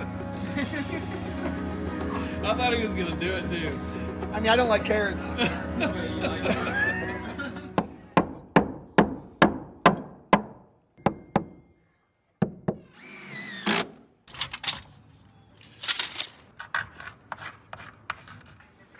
7/16. No, there's one above Eric's face. 1. Dude, this thing seriously weighs like 15 pounds. I know. I think my shoulders are bigger already. We decided to go ahead and do all this cross blocking for the soffits. We're gonna use the LP Smart Side 16-inch wide soffit material. And I don't know if it's necessary. I don't know if it can just span the 16 inches. I know we need to do it at the butt joints. Yeah. But we just decided to do it everywhere. Hey, perfection. It's what we are. Well, no. They don't know that. Going down the line here ahead of Jason, just taking all these numbers and writing them on the wall so that he can just come down, yell out a number. Jono will cut it and he'll nail it in. We are all set up for our first bit of fascia here, and Jamie's making us prefab outside mitered corners with short legs so that they're easy to maneuver. We'll get a perfect corner. And this is over 2 full boards anyway, lengthwise. So it's gonna be a butt joint somewhere. Make it easy.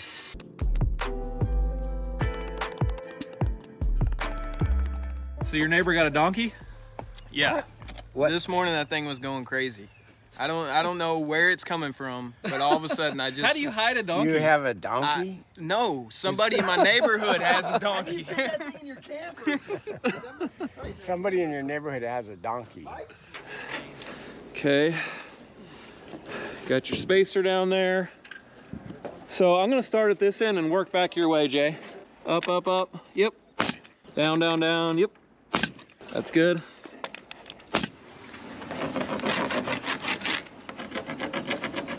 That'll make it easier. I'm pretty good on gap here. Very good.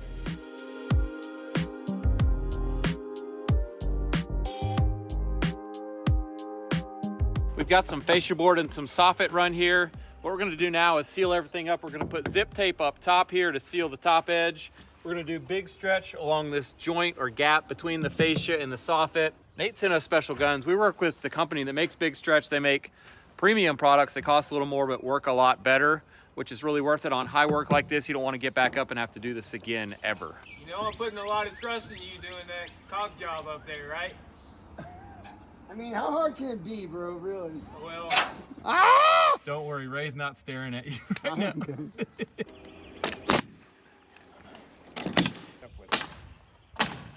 We don't like to brag much, but Jason was pretty proud of our mitered joint here and how just perfect it turned out. How did we do that? So we didn't just assume that the house was totally square. We didn't just take a long number and then cut a 45 on it. We actually took numbers long and short. And what Eric did is on this other piece is he took a scrap and made marks on where they're gonna be. Because if we just went to the edge of the house, That's not it. it's not it. So you gotta make sure you mark and measure where that piece is gonna stop. So we did that on both pieces and it came out awesome. This is like a big empty truck. You got a truck that'll do the job right there. Right?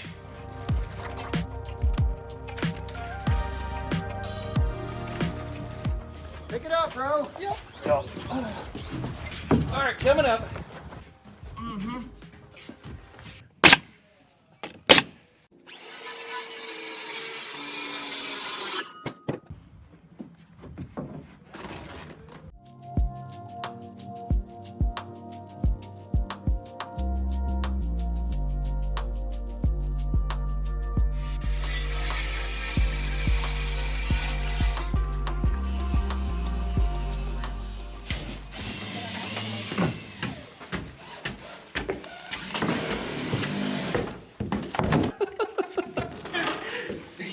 Who built these stairs? Is that on camera? Dude, is there something wrong with this step?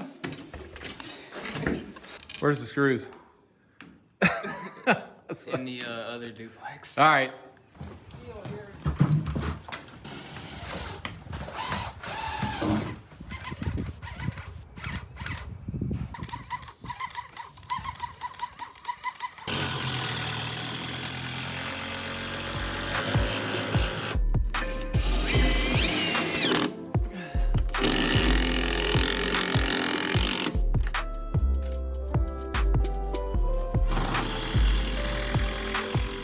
getting really spattery because it's drying on the tip like that. And it's kind wow. of got a nice little wacky, gooey mess I think here. that's the way you're doing like that.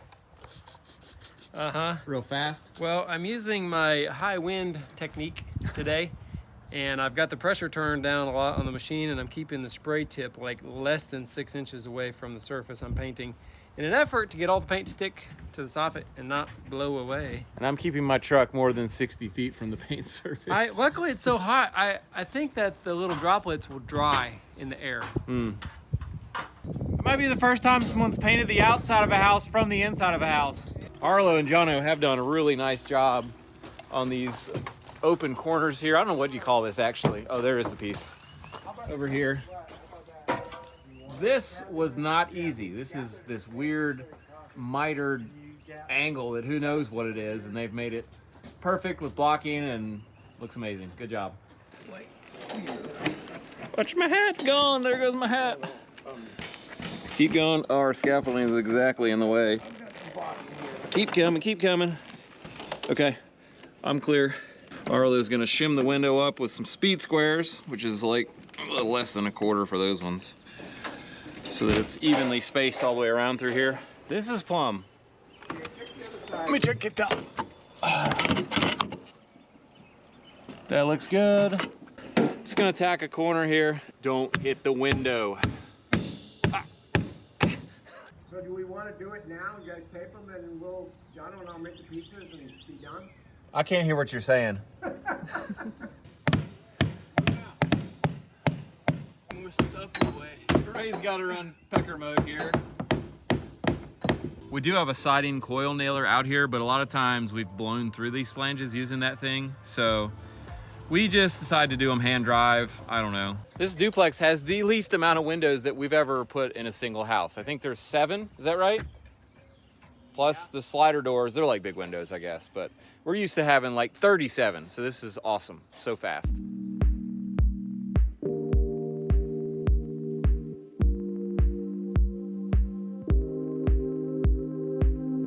A correction, there's 9 windows plus the sliders. I said 7 earlier, but I was just guessing. Because that's what I do when I don't know the answer.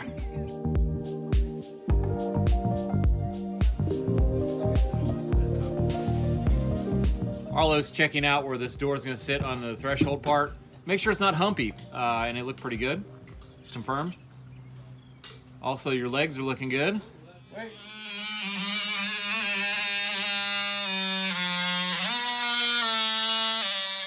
Anybody need a little extra flangey? It smells terrible. And it sounded terrible. So that came off because we can't really nail the flange to the concrete. We could, but it doesn't need to be. We're gonna Lexel the bottom down, stick it in there, nail the sides. Quick, while Jamie's on the phone. I think he's calling to confirm that we could actually do this. Oh. But we already did, so. Or did we? Rewind. Depends on how you edit the video. Are we allowed to cut the flange? Well, before we cut it, I'm gonna contact the company where it came from. Before I was on the phone, it was ringing, and then I hear the saw running, and I said, "Well." I thought you were calling about Lexel to see if I was. I actually made a phone call to Sashco to find out how well Lexel sticks to vinyl. Because I was worried. That's a pretty good question. I was thinking, oh man, nothing's gonna stick to vinyl. But I talked to Nate. Yep. Back in the engineering and lab work, and he said, oh yeah, it sticks to vinyl like crazy. I wondered who the guy was going to be to step in the Lexel. Arlo? Did I do that? Oh my gosh. Well, you know, it'll happen sometimes.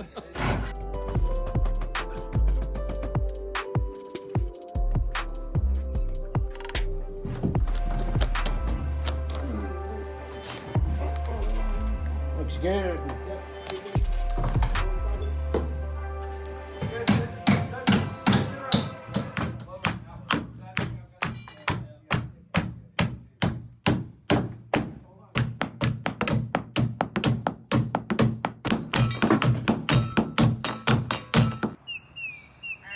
They don't call him cockbeard for nothing. Oh no!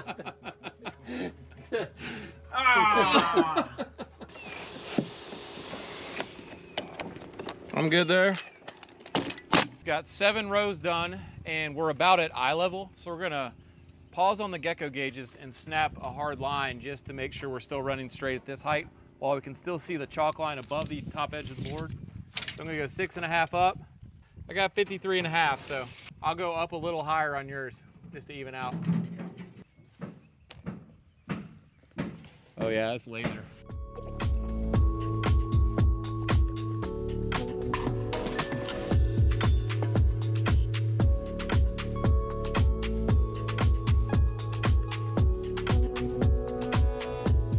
Ray's coming right behind with the big stretch, getting our ends and our butt joints. And it may look like we're messing up here, but that's supposed to be like that. 3/16 of an inch is what the instructions say. And for a lot of exterior cladding, leaving a gap is really important because siding like this is gonna get blasted with direct sun, and it's also just gonna be frozen solid. So it is gonna expand and contract more than interior materials. And so we need sealant in there, and enough of the sealant to expand and contract with the piece of whatever so it won't actually crack. We've used a lot of techniques over the years to deal with the thickness of the window flange, the nail fin, because it can cause major problems if you don't deal with it. And how the trim lays on it when you trim the window. It can get tipped out. Just a little bit, just enough to make it look bad. Just enough to make it ticked off. And just enough to be a real hassle to have to deal with too, to fix it. So anyway, since Easter was this week, I decided that we would rabbit out the back of the board. Okay, cut. To fix it. Seriously though, we are using a notching technique called rabbiting, where you take sort of a notch out of the corner, and we're just doing a pass through the table saw to remove the material where the flange exists, and our board will lay tight to the zip system and have a little recess area where the flange is in there. It's gonna work out really nice. It is an extra step. That is a hassle, and it makes a lot of sawdust. It makes a big difference. Makes a big mess. But everything is true and flat, and that's nice. All right, we got our cap flashing up here. Jason's got it tight. So I'm gonna mark about a 1/2 inch past here so that when I chop it, I can also cut there and bend this end around. You can also see we didn't bend this 90. It pitches out like a little roof.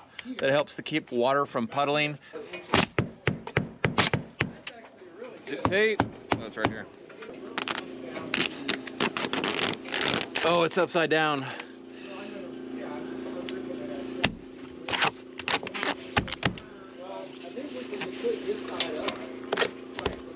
All right, then. Roll tape. There it is, our first side of a house ever with no windows, no doors, no nothing except siding, no band boards, nothing, just siding. How you feel? That was everything I dreamed of, really. I kind of hate that there's windows and doors on the other sides of this house.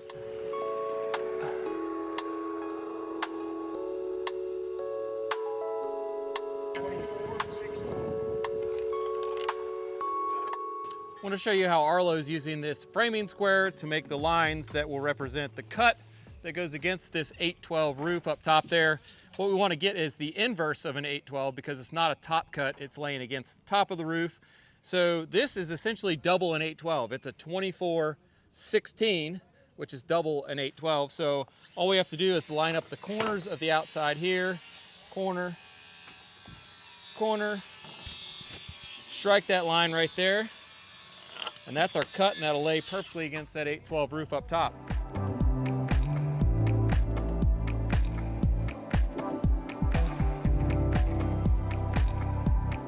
We were getting prepped with the paint color here, and the homeowner picked the paint color, got us a sample. Jamie went and got like 10 gallons of it made, and we started putting some of this on and realized maybe it's not exactly the same color. So now we're diving deeper. We've got one whole piece with the original paint color right here, and one piece with the paint we got right here. And I don't know if you can tell on camera, but this one looks way more purplier. Purplier. What are you gonna do about this paint? I'm gonna go see if I can reason with the person at the paint desk, I guess. There's 2 different colors. So the question is, which one is correct? Oh, the sample could have been the incorrect tint. What if it was? But they make samples so that you can make a decision on what color to pick. Right. So if the sample was quite misleading, then who's to blame? It's Wednesday morning, we're back on site, and today we're gonna paint this place. We've got 5 guys, 3 paint sprayers. We're gonna use those to just apply the paint to the wall and then brush it out. And we're gonna use the purpley kind of paint color that we ended up with because it's really close to the paint chip, and we're gonna see what happens. But I think this is gonna be amazing. Lee fast. So the name of the game here is don't spray at anything. Like spray away from all windows, away from foundation, away from soffit, brush it out. I'm sure there's, you know. Ray, I can tell you one thing, my arm is gonna be falling off by the end of the day. We've done like, I don't know, not a whole lot, and my arm is feeling it. Yeah. I'm happy now. I wasn't as happy with the brush in my hand. I mean, I knew this was gonna happen. Oh, did you? Yeah. I didn't. I thought I was gonna keep brushing. I really thought I was gonna brush. Man, I tricked myself.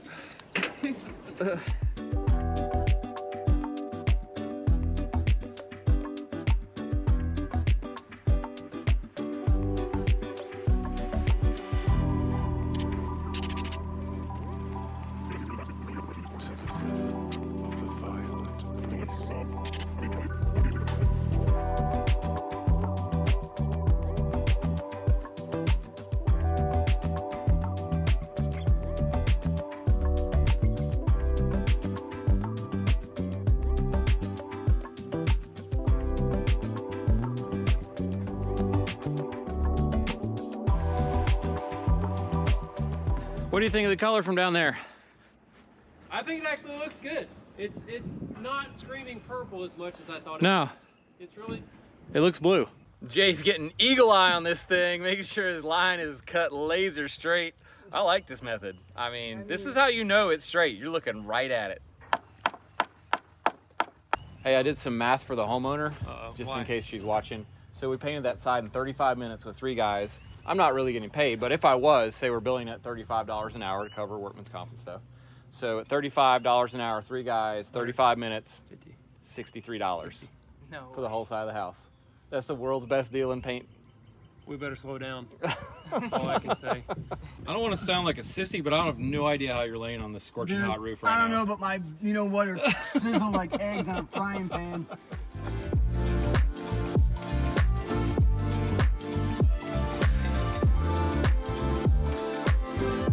We are wrapping it up here, and Jamie just got back from cleaning the paint sprayers. I would rather paint this house again than have to clean the paint sprayers.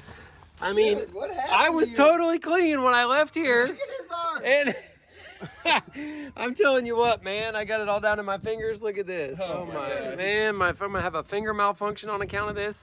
I don't know what it is about cleaning them. I just hate it so bad. I mean, I'm trying to clean the tips, and you know what happened is, this is what happened. I put the tip back on because I always blast the water through the tip to clear out the little orifice, right? And the rubber gasket had fallen out, and I didn't know it. So I just screwed the thing back on there. You pull the trigger, it just explodes all over you, right? There's nothing you can do. Gosh. By the time you find out, too late.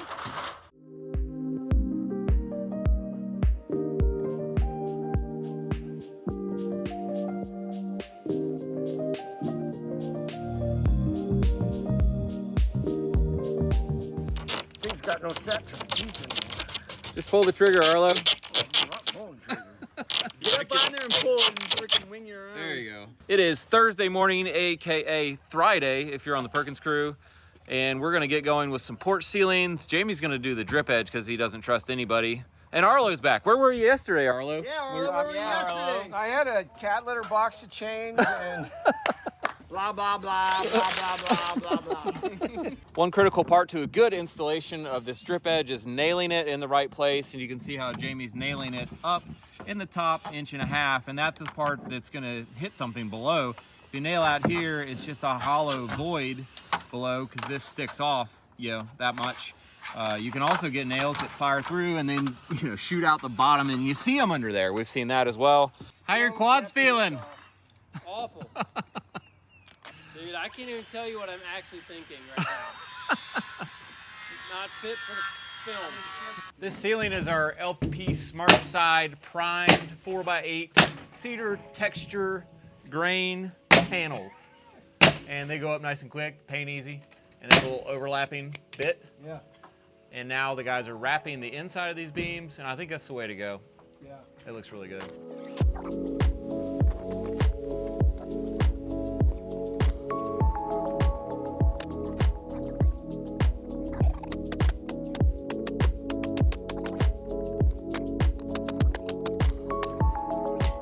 Jono has a caulk gun that has 0 caulk on it, which is nearly impossible if you've ever done this.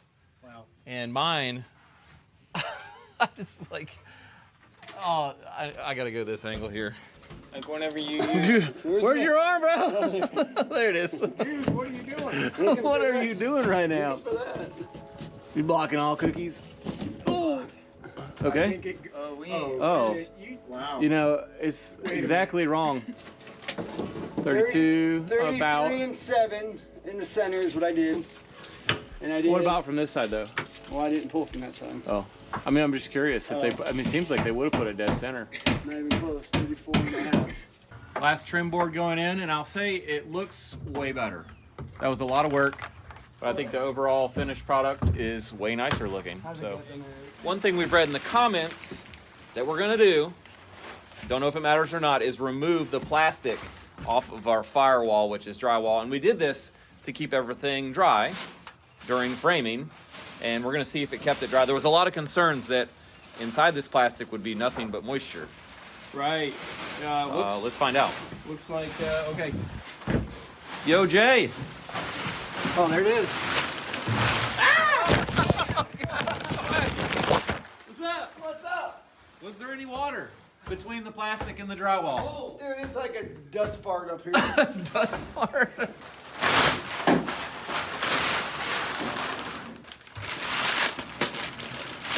The zip tape's holds more than anything else. Yeah.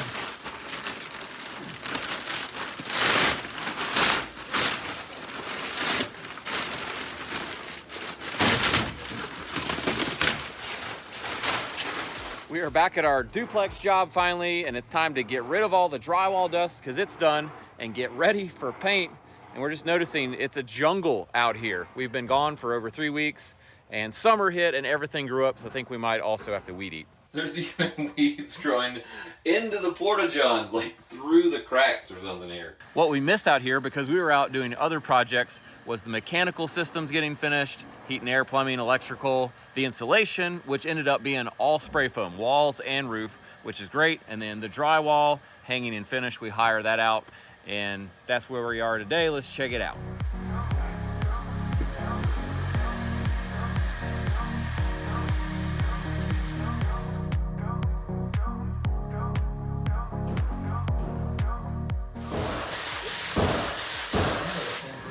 So you're doing that to every one of those?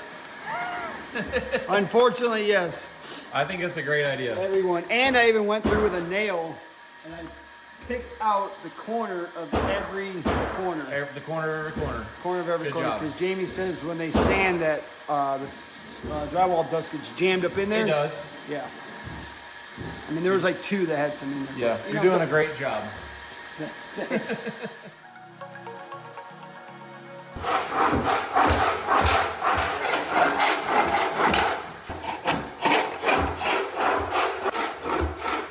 I was vacuuming that whole time thinking I had the vacuum that had the bag on it, and it didn't. It was just a filter in there. So now, 5 minutes, it's caked. And it's always fun to knock them out. Well, it's not fun. It's fun to watch. Good to go. Go again. All right, there you go, bro. Maybe Jamie will have some bags for us. It's like LeBron James. Yeah.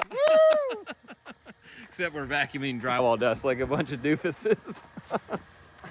Is this really our job? I guess so. I don't know. I don't think I Oh, there's signed up Jamie. for this. You got bags? You got bags? Bag installed. Ready for more vacuuming.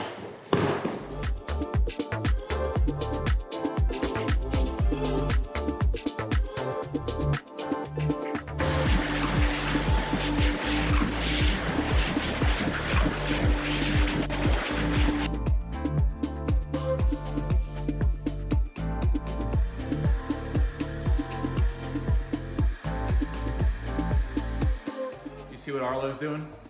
Yeah. Oh, you did? Yeah. I was wondering who was going to get this job of scraping the overspray. You're the man, Arlo. It's happening. I was wondering, do you think we would put maybe a base across there high so we don't even have to go all the way back? Maybe.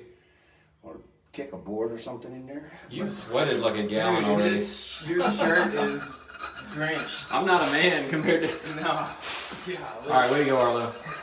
Jono said he wants to do that job, Arlo. All right. Just leave it like it is. No, I got it done. Oh, God. Does that suck or what? You know what they say about paint? I actually don't know. It's all in the prep work. Oh yeah. Well, we should be awesome at painting then, because we prep the heck out of it. I think we've been vacuuming. Actually, well, how long? About 2 hours cleaning now. 5 guys. And I've been driving around for 3 hours. How does that help? Well, all the things that we keep forgetting. I keep forgetting. I try to say we. I just keep thinking, oh, I need that. Oh, I gotta go get it. Paint, you know, primer, vacuums, lights, power cords, you know, staples, plastic, I don't know, paint sprayers. Did you get us coffee? No. See ya. All right, I'll be back. Yo, I'll be back in a minute. Where you going now? Where you going now? Coffee. Dude, you guys are joking me. He hasn't been around morning. Arlo found the one other crappiest place to have to get the dust out of is right here and right there, but he's doing it. You just gonna rake it down to me? Look at that.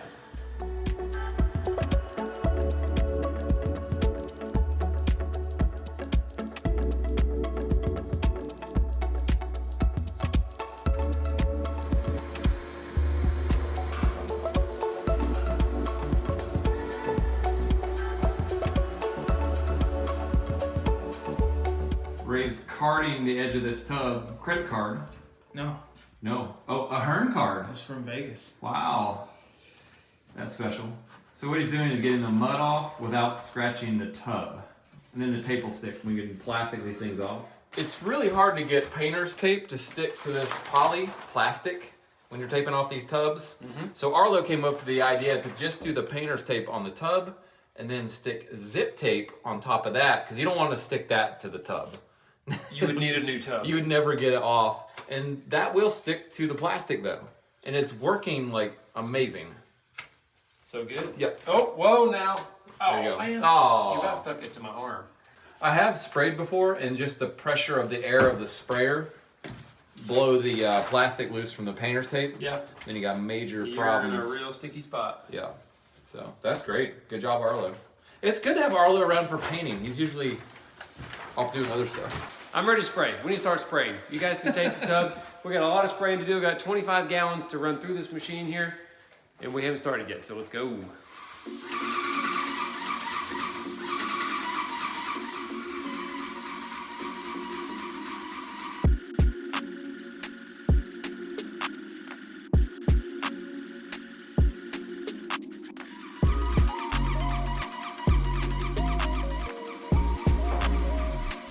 Just got done painting the blue drywall, which is the moisture resistant.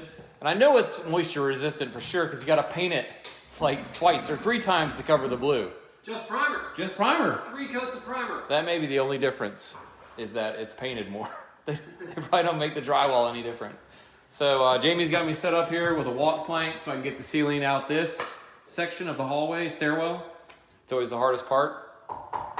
That's a good setup. Yep. If you're wondering how to do that, that's how we do it. I got 10 more gallons.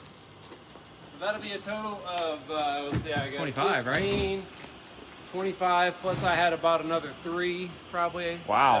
That I had at the How shop. thick are you putting it on there? I mean, I'm just going normal, like, I Okay. don't know. It takes a lot. All right. This is 2 houses.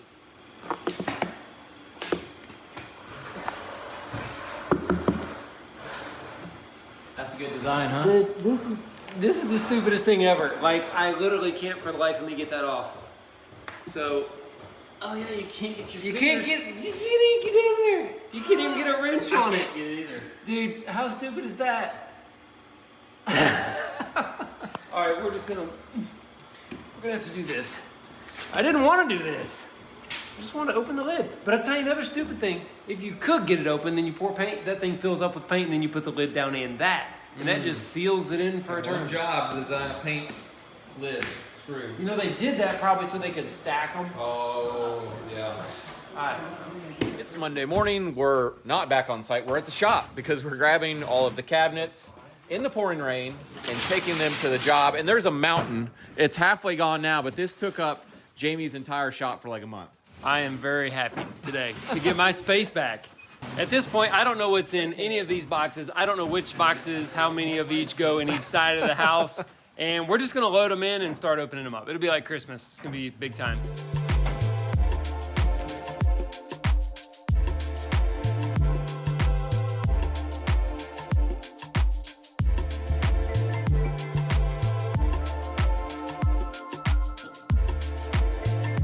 Job site, please, driver.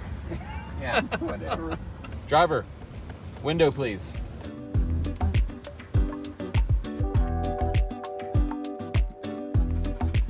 Was that for cats? The cat door. Well, it was the only thing I had to cover this thing, and then I thought, well, where would I put the hole? You know, I could put it. Yeah. I didn't want people to be like looking in. So if there's like 100 possums in here, that's your it's fault. on me. Huh? Whoa! What? There's nothing in it. It's probably the receipt. They probably just boxed it up.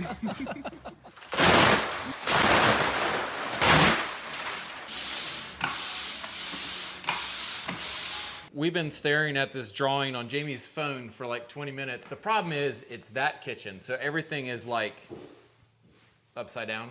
Right here we've got pipes coming from the back of the cabinet and the bottom of the cabinet, which makes it darn near impossible to put the cabinet in. So we're gonna cut this off.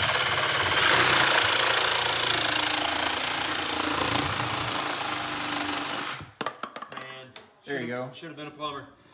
So that will give us, I think, where we can just bend these enough to get the cabinet up and over that and get it in, hopefully. Ooh, those are bent hard. Well, that's PEX for you. There you go. Not gonna do that with copper.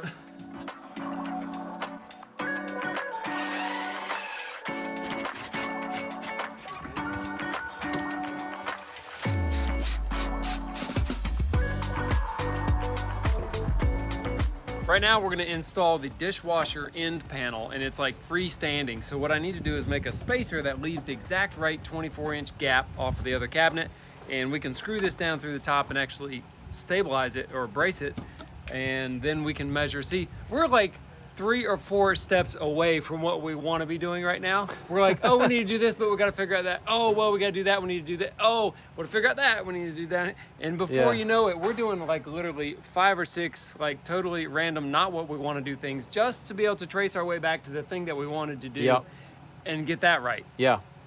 That was a really accurate description of what's been happening this morning.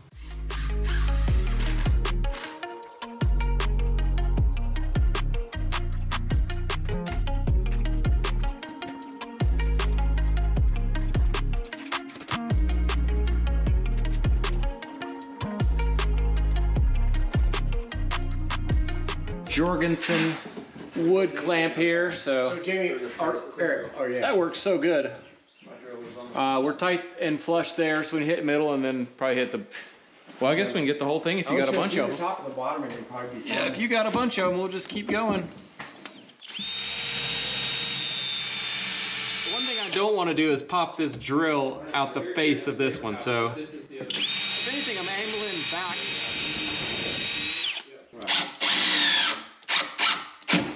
Oh, that's money. It's a good way to get close to your friends doing this kind of work. You risk touching them all day. I get to smell my They're like pits. touching you, you're touching them. Reverse pits. Yeah. Now, most of the time, the cabinet over the fridge is like 2 feet deep. It's deeper, but this one's 1 foot deep. Not sure why, but that's what we got. And it's usually a little wider. Yeah. That's a. So it'll just be like a single door fridge under there. Jono and I are reinstalling doors, and you can see, you know, the fit on some of these, and I don't know why. When the cabinets come, the doors are never adjusted very good. So usually they have some sort of adjustability, like right here, I can bring this door in. What do I need to drop the top a little? Here's a piece of our crown molding, and I don't have any crown molding jig with me today. I just have the chop saw. So what I'm gonna do is first check if this is like a symmetrical molding, which I think it is. So I'm just gonna nestle it into the base here. I'm gonna just score a little line on the base with my pencil, and then I'm gonna flip it and see if it is the same both ways. That's a good way to determine this. Yeah. I think it is. I think it's symmetrical. So I think I am gonna cut it like this, just nestled in the base, And with it set like that, I can just cut my true 45s or 90s, whatever, without having to do these crazy, whatever, dot or point degrees like you would normally do if you lay the material flat like that. You'd have to do these crazy bevel and miter angle at the same time things that I can't ever remember. So Nope. I think this is going to be better for me. What do you think about the angled miter plus bevel cut deal? I think it's a cool idea, Mm-hmm. but I think it's not practical. Really? If you can think upside down and backwards, you can eliminate the difficulty of trying to get the angles. And this saw is actually really difficult to swivel. Yeah, it does take some time. Well, it sits out in the back of my truck in the rain and stuff like that, so it doesn't really. Yeah. It's a nice chop saw station you've built for me here. Well, thank you. I was tired of cutting out there where we only had the width of the saw, and then everything just falls off and gets all smashed Oh, that's super up. fun. I love doing When that. You're doing finished painted wood, and it just falls in the gravel, and you pick it up. And, I think we should ease into this crown molding the easy way. And what I mean by that is start in the laundry room, because it's just a wall-to-wall. Oh yeah. One square, piece. square cut. Square, square. If you can read a tape, you can do it. Let's do that. Yep. 63, 1/2, maybe a little plus.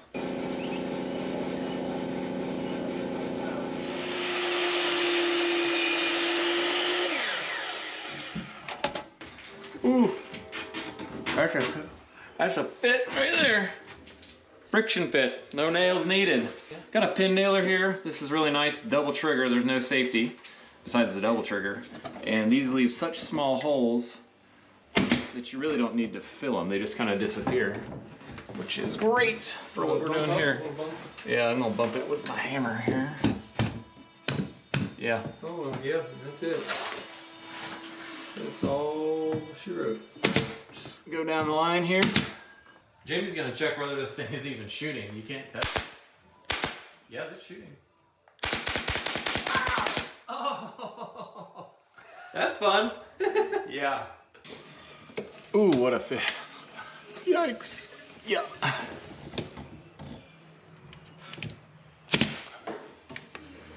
Talk to Harrison. I think I'm just gonna keep holding this and let you pin nail it I together. mean, if you're feeling brave. I mean, I feel like this is as good as anything. That's all right, Jono. Right there. Now, I didn't ever final test fit this. You didn't? No. But I'm feeling good. Wow. I don't know what you're so worried about. I do have safety glasses on, in case anyone was wondering. I mean, It could still shoot in my face, though. anything could happen in a bad way.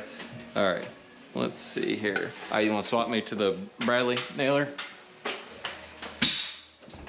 Having to step on this cabinet every time. I hate that. But... Oh man, what a fit. I mean, if there was a better fit, I've never seen it. I'm gonna come through with some big stretch on this little shadow line here against the textured ceiling to make it disappear. And Sashco that makes Big Stretch is one of our sponsors. They make really premium products that work better. Big Stretch is very stretchy. It won't crack. It'll seal everything. So make sure to check that out if you haven't. There's no point in putting in junk sealant and then having to do it again. Yeah, doing the trick, huh? Oh, I don't even know if I'm gonna tool it. What do you think? No, Look at that. Maybe a little? Well, you don't want to get it spread up onto the drywall. I know.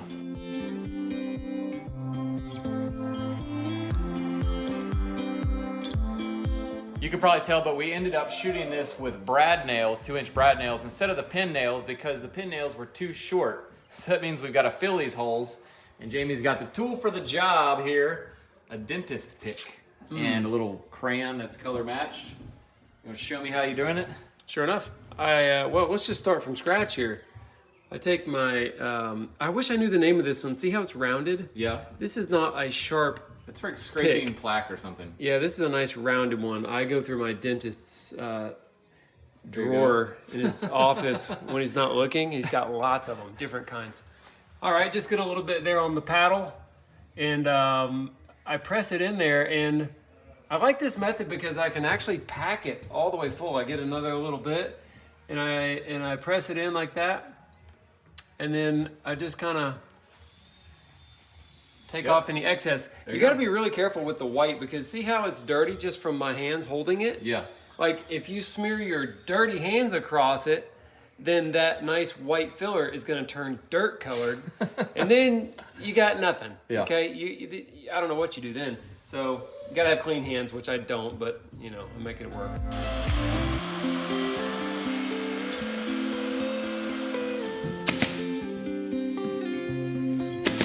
Might go the whole way here a little bit. Oh yeah. Hold on tight. Got a real pro tip coming your way. A lot of times it's difficult to measure to the place on this crown molding where I need to put my tape, which is right there on the back edge. You can see I can't hook on it. Just keep trying harder. Not gonna happen. I could show you for longer.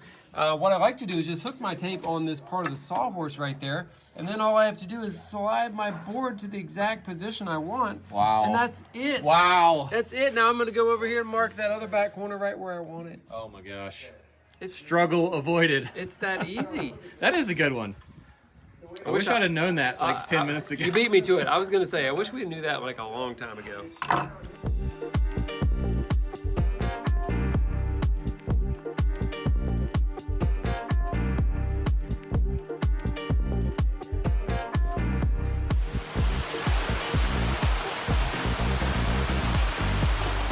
Arlo and Jono are getting going on this other kitchen. There's two in this place, which is kind of a pain, but one thing I've noticed is that they've cleared everything out, which was genius. The other side, we were so jammed up and getting ticked.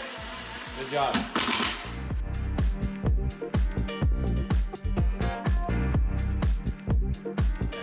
You ever get done with a project and you look around, there's a bunch of parts that are still sitting around, and you just wonder, did I miss something? Dude, there's like 9 shelves laying around. We have no idea where they're going. Hey. Who's on shelf duty?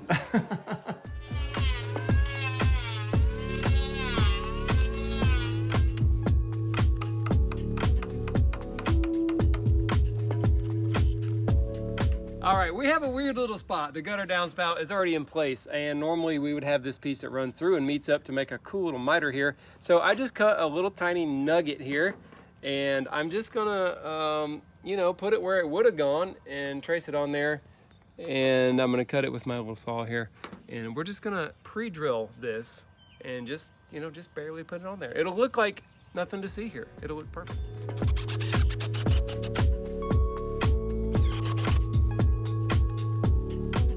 The hidden fastener holds the deck board down to the joist, but it also acts as a spacer, making sure that you get very even gaps throughout. I mean, they look super consistent.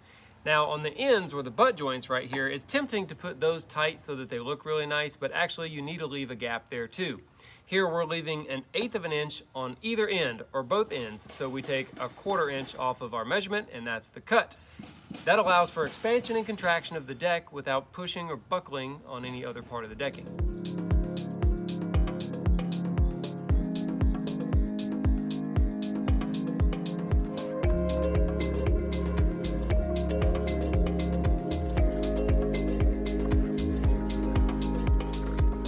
Ray is going to use a little pry bar to pry against the concrete and shove this deck board tight to the clip so that we have just the right gap.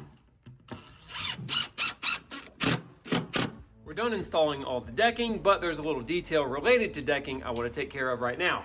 We're going to put a support under this threshold, because if you put a little pressure on the front of it, you can see how it dips down and moves, and actually it raises up the inside part. This is really terrible, but it's also really common. I don't know why, but almost every door I've ever put in had this problem. What we do to fix it is put a piece of decking under the front edge to make a support. So it's literally perfectly solidly supported. This one is a little bit too deep underneath, so what we're gonna have to do is put a shim of pressure treated wood that is ripped to the right thickness, and then our piece of decking will go in place in front of that, and it'll give us a really nice finished look, actually, that you can step on all you want and nothing bad's happening. We're upstairs in the bathroom. It is time to install some vanities. Now, we picked out some pretty affordable vanities for this project, and they came with the countertop and the sink built in and all that. So that's really nice. We don't have to pay for extra countertops. They're only around $200 each. We're going to install this, but we've got a pipe down here on the floor that is kind of unusual, and I'm going to tell you what it is. It's a vent coming from downstairs and venting this sink and everything. And underneath this wall, there's a truss. So the plumber was not able to drill a hole straight through the bottom plate and down into the next floor system. The only way to get around it is to come outside of it and duck back into the wall. Luckily, it's all hidden though. It'll be underneath the toe kick of this cabinet.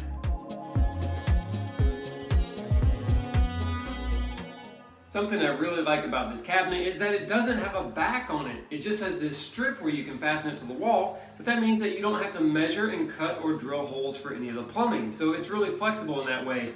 The homeowner really wanted to get a cabinet that had drawers in it, but I measured where the plumbing is, and downstairs we have some cleanouts for the sewer.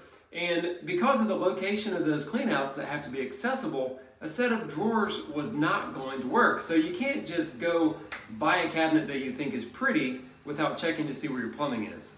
We're moving on to the next step of building the duplex, and the next step is installing the flooring. We're gonna be using vinyl plank flooring, and this says it's waterproof, so we're just gonna call it WVPF, waterproof vinyl plank flooring, right? Now, I'm not very experienced in this, but luckily my crew and Eric have installed thousands of feet of it in his own house. Here's the basics. Keep a 1/4-inch gap around anything like a wall or anything that's not gonna move. Do not place cabinets on top of the flooring because it will pin it down and cause it to buckle. So we have all of our cabinets installed, and we're gonna keep our 1/4-inch gap off of every wall surface. That's basically it.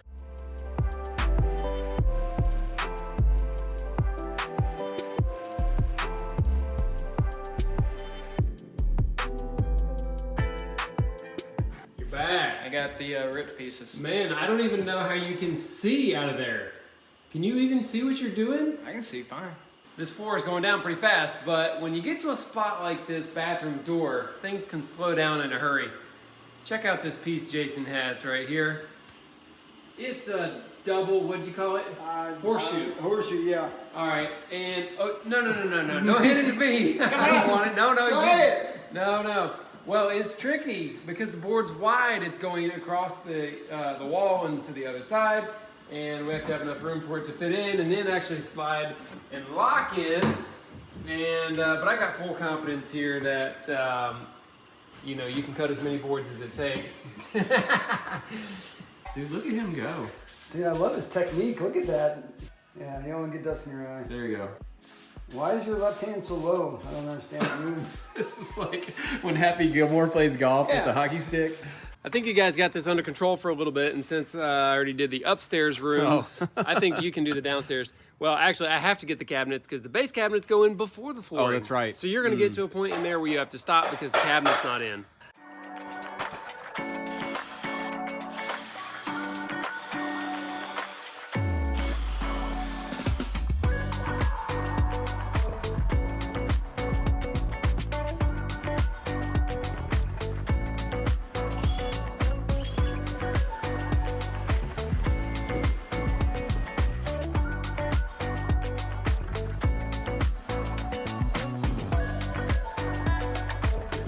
Right here, we got to go around this piece of the cabinetry, and it's got a little stick out on this side and this side, and the flooring's gonna have to horseshoe around it, which is not gonna work. We're just figuring all this out. So we're gonna take a scrap piece of flooring, we're gonna take out exactly that amount, and hopefully we can just like peck this thing in around it. How come I never see you sweeping a home like that? Well, I'm getting paid to do this. Oh. Well, I'm showing Ma this footage. Okay.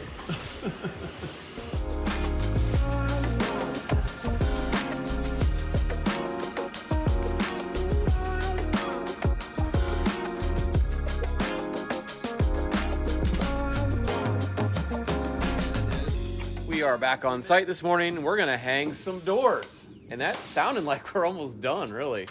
It's gonna look done, I know that. And I can tell you, this house has more doors than any other house we've done. Those 2 houses. Almost twice as many.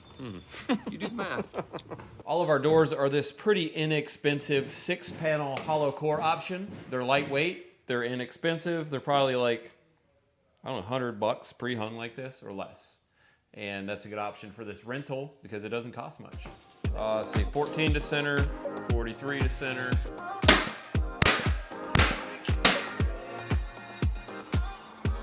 You happy with it? Yeah, I'd hang a door on that.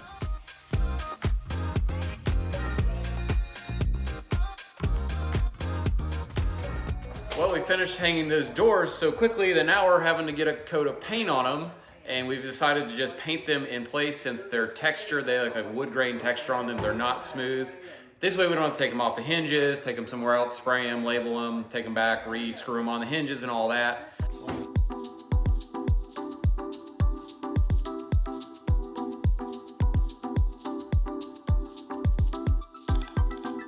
Evidently, we're using some kind of new paint by Sherwin-Williams that is door and trim paint specifically. Yeah, and does it say interior and exterior? Yeah, so what's different?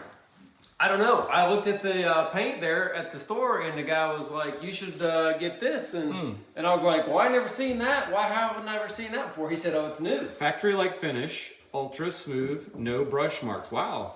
I hope we don't let anybody down with our paint I job don't here. know, but I mean, so far so good. I'm pretty happy with it. I went back and looked at the first one I did. It was all bright up and nicer than usual. it did look really good. Okay. So Hey, that might be the new thing. that's pretty. Whatever No that brush marks. Yeah, right. That's why you said no brush marks? Yeah. Yeah, that's funny. You'll have to read the footnotes. I think it says when sprayer is used. We did it, Ray. We did it. I can't believe it. Oh, So it's the back one of- coat on all the hey. doors. Is the back of that door? This time we're out of here. Door? The back side of that one door is not done, Ray. It's not. You got any paint? I don't have any.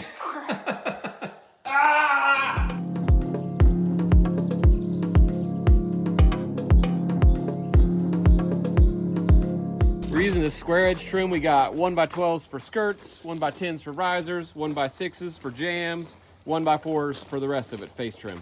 It seems like a lot of trim. It really does. It's 2,000 lineal feet. And for 2,000 square feet of house. There's a foot of that for every square foot in the house. Wow. Maybe that's a good equation I could kind of No. use in the future. We'll see. If I got 100 boards left over, we'll redo the math. I'm not really sure, but I think it's like a gypsum-based primer, like almost like drywall mud. Okay. And that way it completely covers the surface of the wood, and then they sand it. Yeah. So It looks slick. I You don't know can't if see it any even grain. has like a paint-like primer on it at all. Huh. I'm not sure.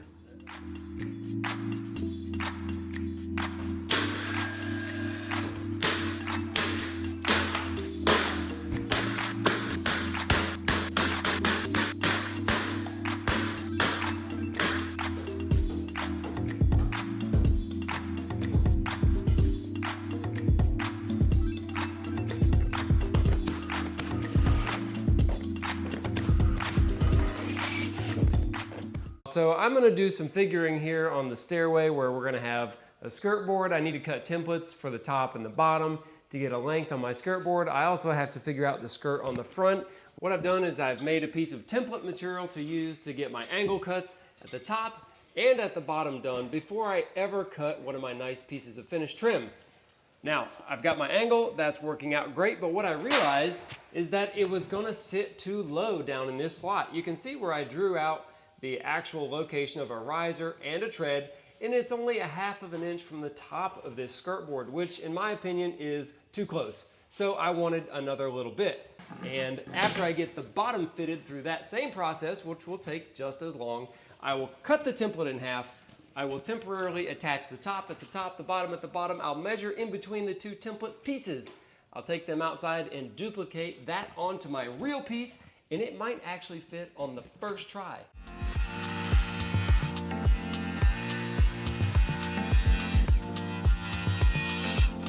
Some people give me a really hard time for not using a miter saw for a lot of like really fine finish work, but when I'm tracing an angle that I don't even know what the angle is and I don't care to know, it's easier just to follow that line with a skill saw and make a relatively clean cut versus having to align it with the chop saw. It's very difficult to get it to actually cut an unknown angle, right? Yeah. So it locks into like certain angles and that's easy, but when it's not one of those angles, plus you've got a 16-foot long board hanging out the end of the saw, It's hard to square it up. it makes it really difficult.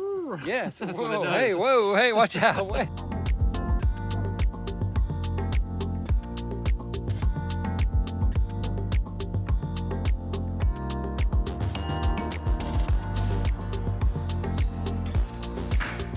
see if all of my hard thinking paid off. You can see right here. Look wow. at that. I mean, Yeah. there's nothing to it. See? Well, I thought you drowned in the rapids, man. Oh, awkward hug. Oh, wow. We're back. Wow. We're back. Oh, I get a hug too. Oh man. Good fun. These guys didn't get hugs. They haven't come out here yet. Hey man. He's hugging everybody. All right, bring it in. Bring it in, guys. Bring it in. Bring it in. There you go. Oh, there it is. Yeah. All right.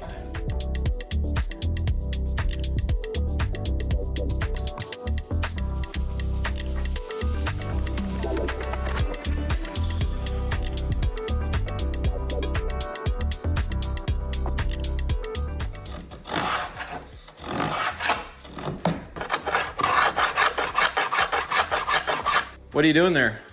Well, I'm fitting these miter joints here on the outside edge. You know, some of these boards are a little cupped. And it's wood, so I guess I'm not surprised. But I can improve the fit pretty substantially just with a little bit of shucking. Okay. With the hand plane right there. And I sharpened it this morning. So you can see what I got going there. That's a pretty good fit. I mean, it's perfect right there. It's a little proud in the middle, but it's totally good enough. Caulk and paint's totally perfection. good. And I'm putting a lot of glue in this miter joint, and I'm gluing both sides. Okay. Because on this grain right here, it really absorbs the glue Okay. into the end grain. And so if you only glued one side, it would suck it all in, and your joint would be pretty dry. I'm using the 16 gauge nailer to shoot these risers to the framing. But in the corner right here where I want to nail this piece to this piece, I'm using the brad gun. And I'm shooting like, I don't know, there's probably 8 nails on each side. So I'm really locking this thing together, you know? I don't think it'll ever crack or anything. I'm also using big stretch behind the riser up against the framing here just to deaden it out so that there's no kind of hollow sound to it, you know? It's really kind of the purpose. And that really helps to make it feel and sound more sturdy, more quality. And another thing here, when this glue squeezes out of the miter, I'm taking a piece of sandpaper, see it's nice and dirty now, and I'm actually rounding the outside of the corner while the glue is wet so that dust in it. it's like making its own wood filler putty with the glue and the sanded primer dust and wood. And so when I'm done it's kind of a nice smooth to the touch. Yeah, it is pretty nice. Already filled, so I don't want to have to caulk that outside corner if I can help it. And the wood glue, ooh, this one looks really good. Check this one out, Oh, yeah. see that? Yeah. Oh, wow, that's gonna paint up so nice. Well, that was the introduction to the risers. Okay, now we're gonna really get into the meat.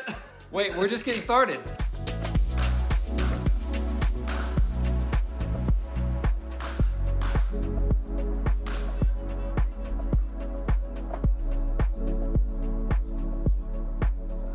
We are back on site this morning. Got Jason back, and we got Arlo back from his river trip. Did you get a hug? No, I was just gonna say I didn't even get a hug, dude. I feel so left Arlo! out. I didn't get a hug. Get this man a hug. So since we're on a slab, it's a little up and down here and there. So in that case, we're scribing what the floor is doing on the bottom of our baseboard. And you're not cutting all the way through, Ray. Your depth. Oh, freak. Sorry. Why don't you just pick up Arlo's soul? Yeah, so we're scribing what the floor is doing and then cutting that out so that the baseboard will sit down tight and won't be up at either end. So that's an easy fix. On these door trims, I'm shooting the outside edge or the middle, wherever I think the framing is, but I'm also shooting a nail every about 16 inches that hopefully will go into the jamb.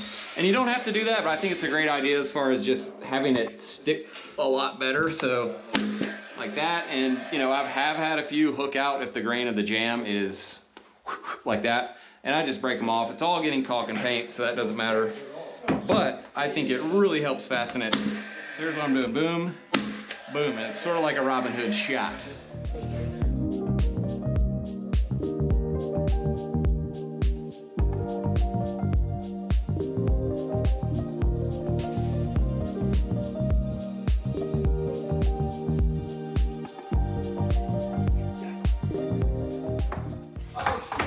Oh yeah. Did y'all measure the jams? I did. I must have measured them wrong. 3 1/8 plus an inch, 4 1/8. Wait. This wall got. I know it was 4 1/8. It looks like you did 3 1/8.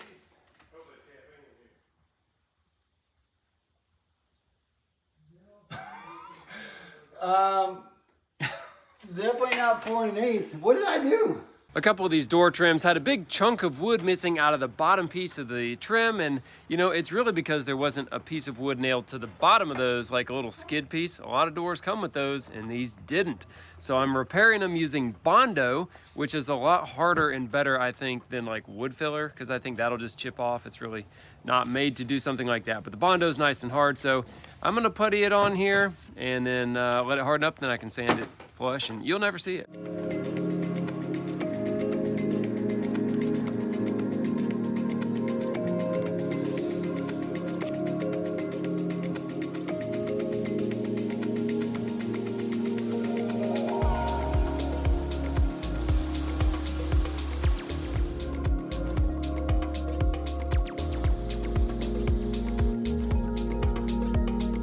So Jamie painted that about 2 minutes ago, and you can see how much it already soaked into the soft grain, and it didn't soak into the hard grain, but that's the reason we need to do this several times. Probably, yeah, 3 to get it looking painted.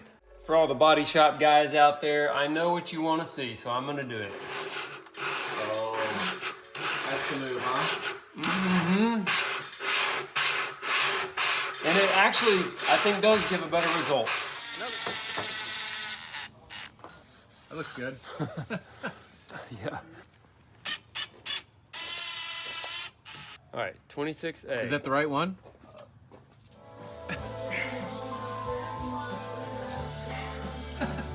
They're all stuck? I've tried 4 of them and I can't get them off. Ooh, I'm gonna hurt myself. Yeah! Yes.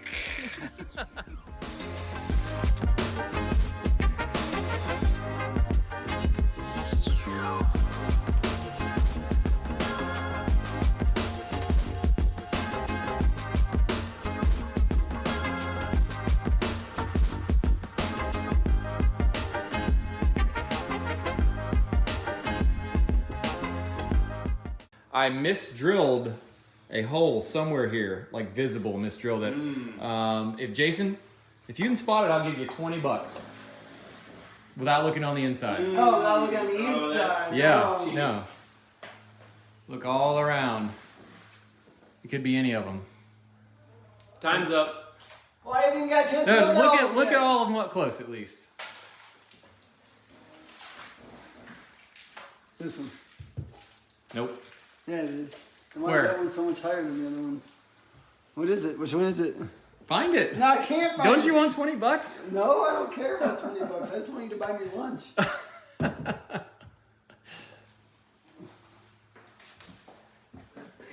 Can you find it? It's in the kitchen on the other side. No, it's in here. Don't look on the inside. Oh, it's this one right here. Yep. Yeah, that's cheating. Congratulations. All right, let's have a closer look here. I don't see it. Pretty good, huh? Not bad. It's finally time to pull the trigger on this stair nosing. Now, I've been putting it off because for a while I couldn't figure out what to do. They do make this bullnose piece right here for the flooring, and it was special order, so I got 2 of them in case I screw up. Unlikely. What we're doing is measuring what we suspect the nosing overhang is going to be on the standard treads here. 1.25 inches is what our plan is. And so we let this stick off 1 inch, and this will add another 1/4 of thickness to the front edge. We're gonna put a support piece under the edge of the flooring because you don't wanna step on that. It could bend right here a little bit, maybe break. This piece of pressure treated wood is gonna do the job. We're gonna glue and screw it under there to have an absolute solid support, and then this cover will just go over top of that. I think it's gonna work just fine, and we're only doing all this now because I wanna put this piece of wood down that is gonna allow us to bolt the railing straight down to the subfloor without pinching the floating floor. That's the purpose of this piece of trim. Also to give us something to trim underneath the edge to cover the drywall.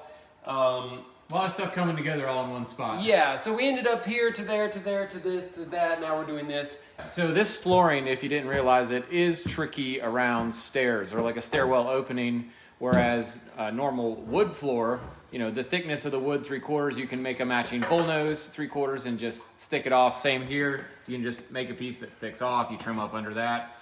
This is trickier. It requires special pieces and more thinking. Check out my board here. See how it has a recessed edge there? Yep. That's called a rabbit, like the old Volkswagen car. Remember that? Or the animal. We traced the outer line all the way around and then came in 1/4 of an inch and drew another line. Okay. That's going to be the cut line.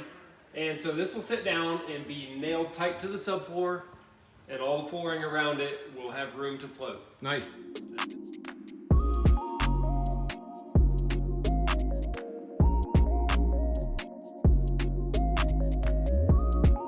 How you guys doing? Dude, we are fading. Excuse me? We are fading. I can't even hear you. Yeah, we are fading quick, dude. Okay. Ray and I are spent. I Okay. got freaking carpal tunnel in my finger. Look at it. It's like bent. Completely bent from pushing on that thing. All right. Yeah, It is like after 4. It's like 90 degrees. Dude, we're done. Arlo! Stop working! Stop working! Dude is so sweaty. He's like, he won't stop. Listen, it's right back to the drill. What? I can't hear you. I think he's still talking to us.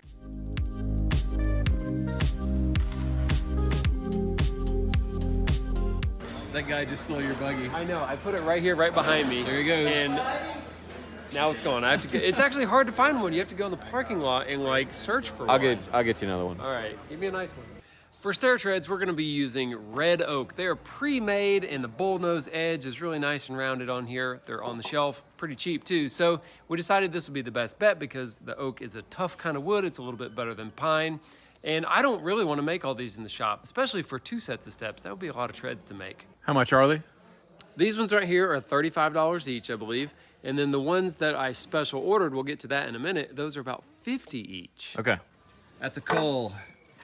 This is a good thing about coming here and picking this stuff yourself, is that when you get back to the job, if there's something wrong with it, your fault. Wait, is that a good thing? That's a bad thing. Maybe that doesn't add up, but I get what you're saying, though. We can deal with that. That's it. So it turns out Jamie knows like everybody in this store. Yeah, every aisle. Hey, what's up? What's up? We're never gonna get out of here. How's the baby? Oh yeah. How's your cat doing? Oh yeah, right. What's up, Nick? See? Our last item to pick up here is these stair treads with this return on them on the side. It's like a nosing on the side. It's a little good news, bad news. Good news is we got them. Bad news is that they got set outside. Like someone didn't know that these were not gonna be good if they got wet. So half of them got wet and they are super like cupped and not usable. So we're trying to figure out right now, can we reorder this many of them, or should we try to take these if they'll give them for free and like dry them in the sun, like flip them? I don't know yet. So that's it. We're gonna head to the job.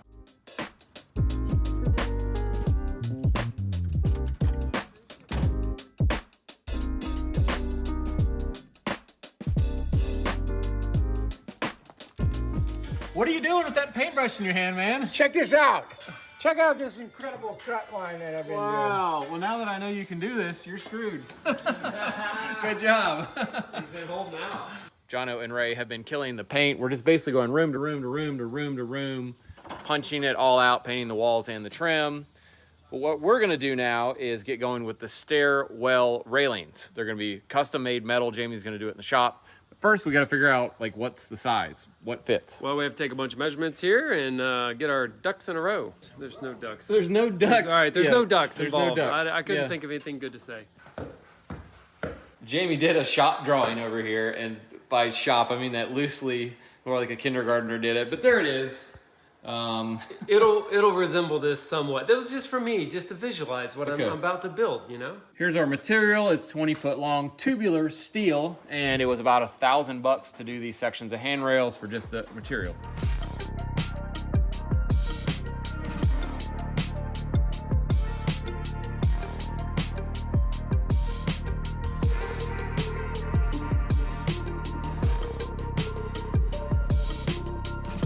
Now that all my base plates are made and drilled, I can start cutting this 2-inch tubing, which is gonna make up the frame of our handrail system. I kinda know the overall dimensions, and I just subtract 2 inches off the length anywhere it butts into another tube.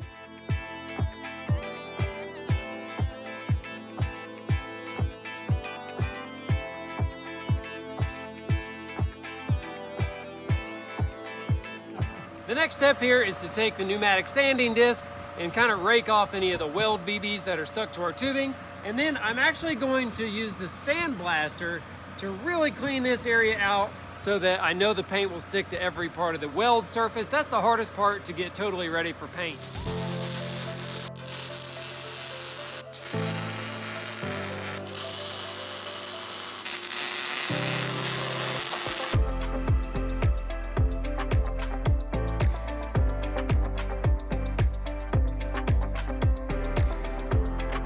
Now that we have this frame all welded and ground, we're gonna install the pickets, and they're these 3/4 tubular steel, and they need to be on less than a 4-inch space between them for code here, and we're gonna weld them. I think that's it. How's the welding going? I don't know, I haven't done any. How's the measuring going? Not good. Let's see if it works now. He fixed it. I bet he fixed it. Wow, something wrong? Something wrong? Too long, just like usual. Oh gosh. It's always bad when it's I've too heard long. it now, dude. It is gonna work. Is that, you like the pattern? Yeah, I like this code, but you know. you might be a little too big of a gap right there. It's In there. artistic. You can't put limitations on art. Yeah. So I'm assuming this is our template for the angled stair rail section, or stair railing. We'll take it to the shop and make it out of some different material. Right now we're working on a way to transfer the dimensions of this template to our metal railing, and it's not as easy as you'd think. We can't just like weld the metal railing up and then hold it next to the template to see if it is the same. I think what we need to do on this top, see if I trace this, then I'm just tracing the swag. We should snap a line or So, use a straight edge or something. yeah, we'll get a straight piece of metal and go point to point. So I'm just gonna pick up the top of a post and say the bottom, because these are not perfectly straight pieces of wood, and I'm not gonna be able to make my metal thing conform to a curve. So we're just gonna we're just gonna take off the important bits now off of the template.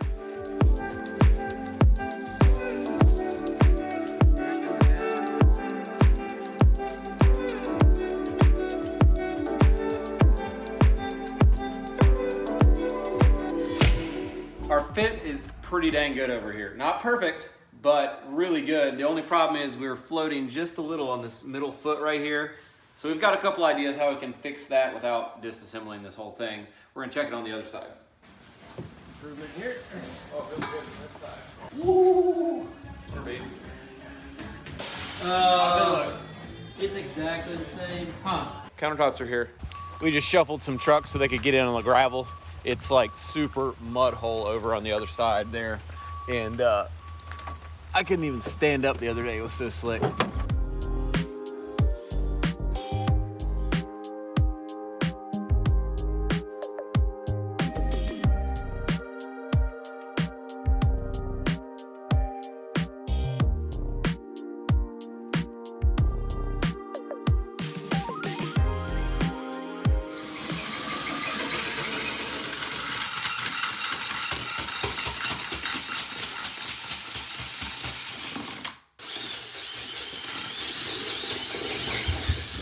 Spray foam.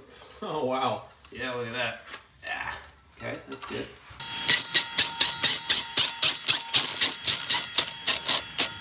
Oh, wow! Lightning, I don't like that. Ooh!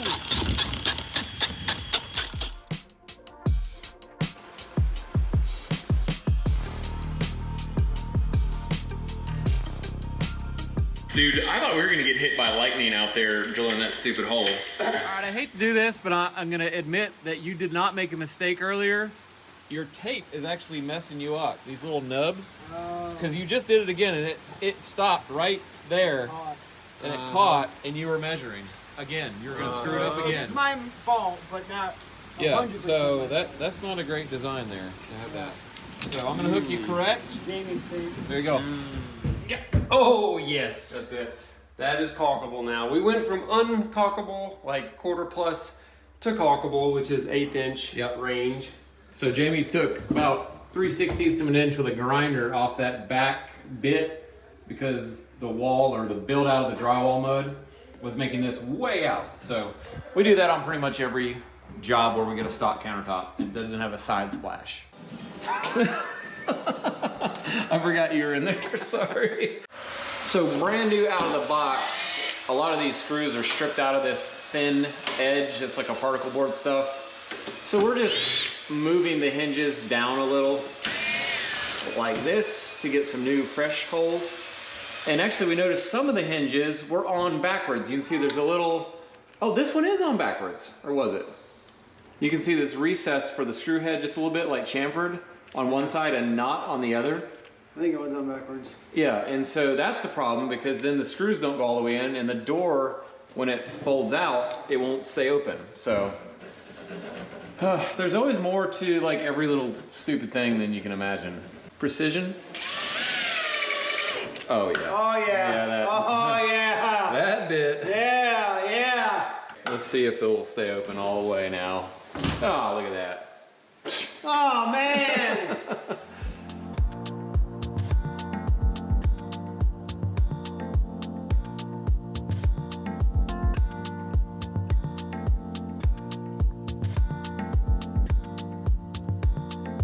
Wow, that's really full.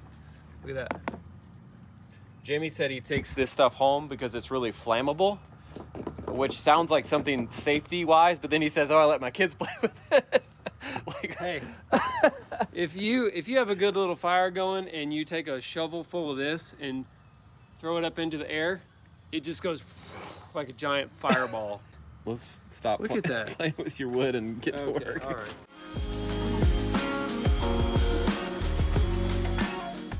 I've got my Czar oil modified polycert up here. It's a matte finish, which is gonna match the finish of the flooring. This stuff is expensive. It was like 90 bucks a gallon, the Czar, but we like it. I think it's like the best looking finish we can buy locally here. Let's hit it.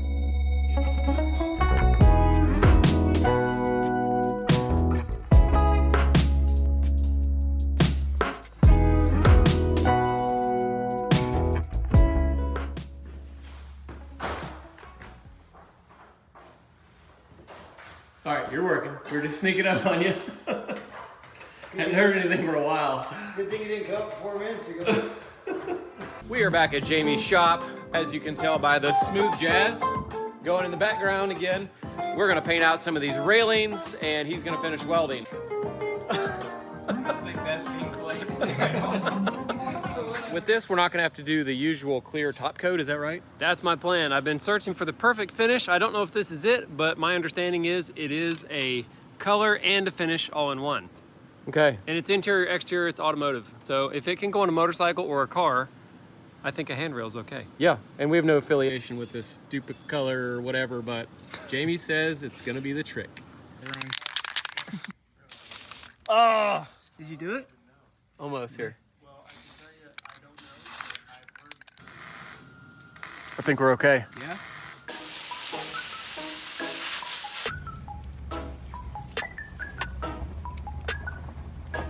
Ray and I are back over at the Duplex, and we're gonna scuff the stairs down with these little sanding pads that Jamie gets clings for. It's a 120 little soft thing because the grain is really raised up by that water-based finish. I mean, it feels terrible, doesn't it? Yeah. I mean, it feels like sandpaper. The only way to really tell if you're done with this is just to feel it.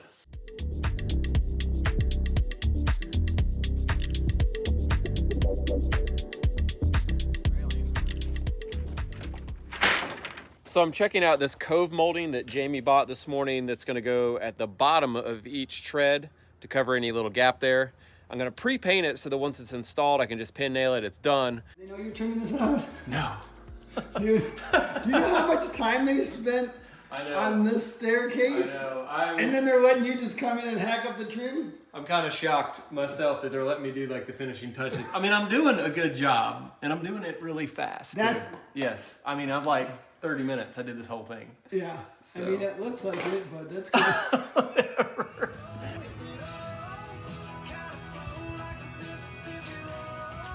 Final handrail going in. Sorry, railing. This is not a handrail. Handrail's need to go in here. right. It's a guard. Jason, Jamie's got a new technique. It's super weird.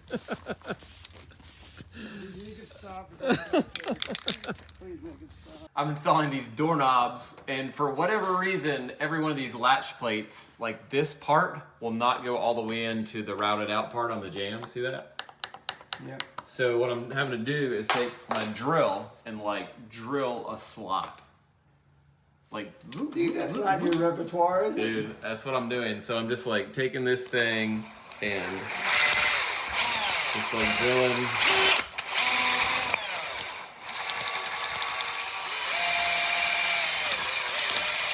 Kind of like that. It's a way to do it. All right, so I got a little slot made, and now look at there, it goes all the way in. Dude. Wow, you are good at this. I mean, we do give him crap, but he really is. He really does know his stuff, and he does do a great job. What? I ain't gonna lie. What? Don't you think so? Oh yeah. You're not getting a pay raise, by the way. What are we doing? You got the laser out? Oh, you don't even know, All right. man. Yeah, You yeah. don't know. Yeah, no, we got to figure it out. I'm aligning the laser right down here with the corner of the skirt board where I took my measurement for the length of the handrail. See that right there? I do see that. Okay, let me move it away. Boom, right there, vertical. Okay. And then what? Well, at top and bottom, we're going to use these spacers, I'll call them, and that's going to space us perpendicular from the stair nosing at the exact correct height to match this angle rail that we already So you're just installed. gonna set the handrail on You that just set it on there. and screw it to the wall. Yes. Yes. I like It's it. pretty good.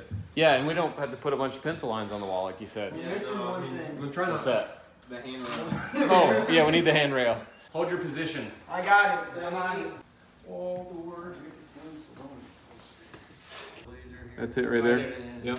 All right, I'm just gonna put one screw. I'm actually gonna do the bottom because, Right where my hand is. well, no, I guess I'm doing top because I actually didn't have a piece of blocking in the right spot. Son of a gun, and I'm the one that put it in there, and I put it everywhere. I thought. You know. So we'll find out. Ooh. That's good. Nice. She hit. Yeah, I actually think we said something the day we were installing the blocking that we skipped this little like triangle this big. Really? And I'm like, I bet that's the spot. Oh, That it it's screws always in. the spot. You know it is. Dude, look at your shadow. Whoa. What? Hey, that's pretty trippy. Wow. I decided to go ahead and research the grip rail requirements again, even though we do this like every time we build a house. I don't know why. Because one of the inspectors said, hey, your handrail doesn't really pass code, you know. But they said, we'll let it slide. But actually, I knew that it did pass code. Okay. So I didn't say anything. It's at, it's at the limit of what is allowable. Yeah. Okay? Which is 2 1/4 of an inch diagonally through a rectangular shape like Okay. this. Yep. That's exactly what this measures. Okay. And No, I think it feels good. no greater than 6 1/4 in the circumference. Okay. Or the perimeter, the outside, and 1.5 inches minimum space off the wall, 4.5 maximum off the wall. Okay. So you got So 1.5 that all fits on 3.5. this. It Yeah. all works out. And it feels really nice. I mean, if you had like really tiny hands, that might be a little large, but you could still grab it. If anything, I wish it was a tiny bit smaller, but this is the only common size I can buy.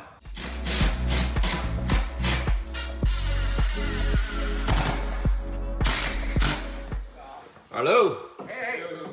Oh no. Have you had a What is shingle? this? Well, this is our brainstorming about the steps. It's pretty scary, isn't it? Now, it's ridiculous because we're only like a foot off the ground, but that's the problem. Foot's too much. We're so close, it's too much, and yet. All right, so what time is it?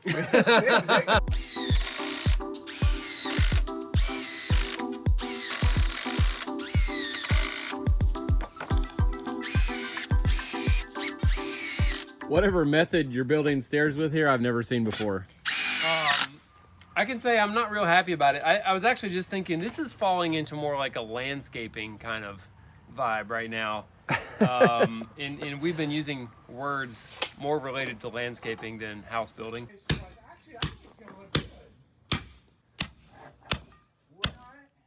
Ouch, my toes! I was getting close. You got your steel toe on today? No, didn't look like it. I'd feel really stupid if I hit my own toe with that compactor. I can tell you that I do feel stupid because I just did that. I know. And what a surprise it was, a painful one. You know, I thought I was gonna hit your toe, and I would have felt bad if I hit your toe. But when I hit my own toe, I just felt stupid. I'm using some scrap pieces of 6x6, which is our foundation of the stairway, and just stacking them up to see if I'm getting close to my line. Right now, it's a little low. You can see about 1 inch or so. And I'm gonna add a little bit more gravel here, getting it really close before I pick up that big, heavy actual step and try to place it here. I wanna move that thing as little as possible.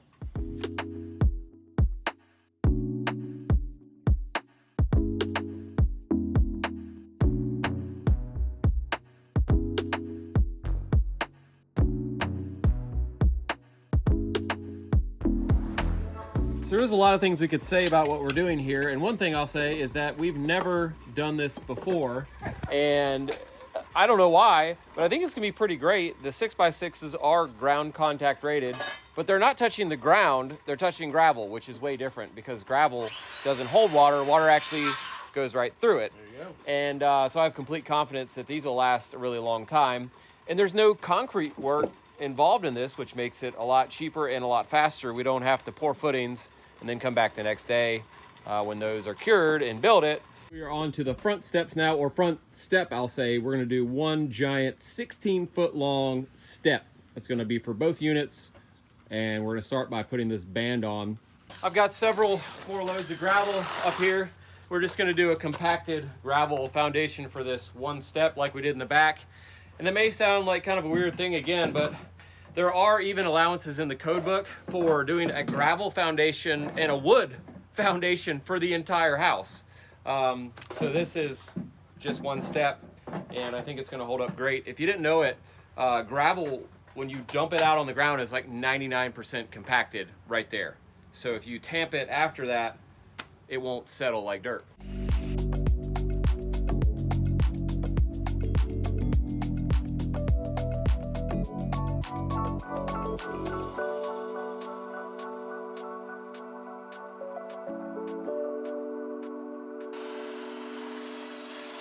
Now that we have all these chunks on here with like 1,000 screws, we're gonna put the fascia board to the front, which is also ground contact pressure treated 6x6. And I think we're gonna run a bunch of these through it into there.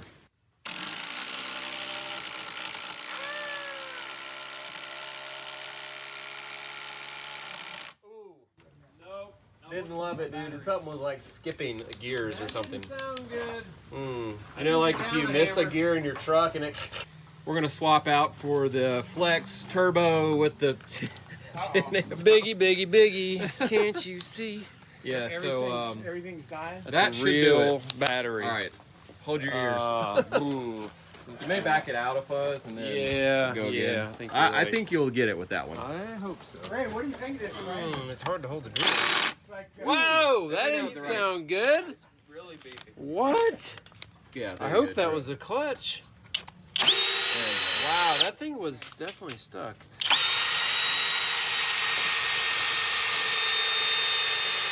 Wow. Ooh, No problem. that did it. I mean, that did the job.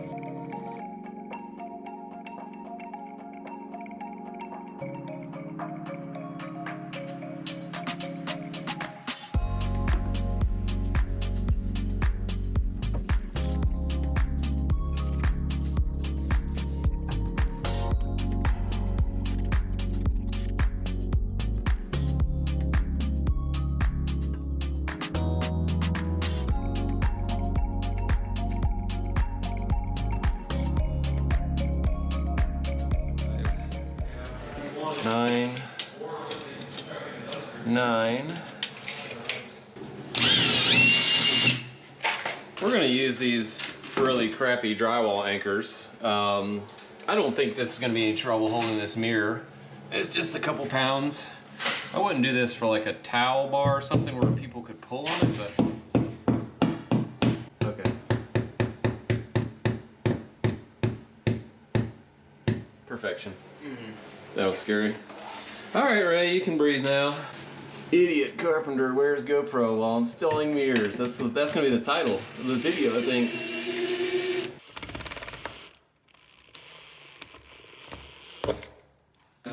Jono are installing these safety latches, which are required by code here.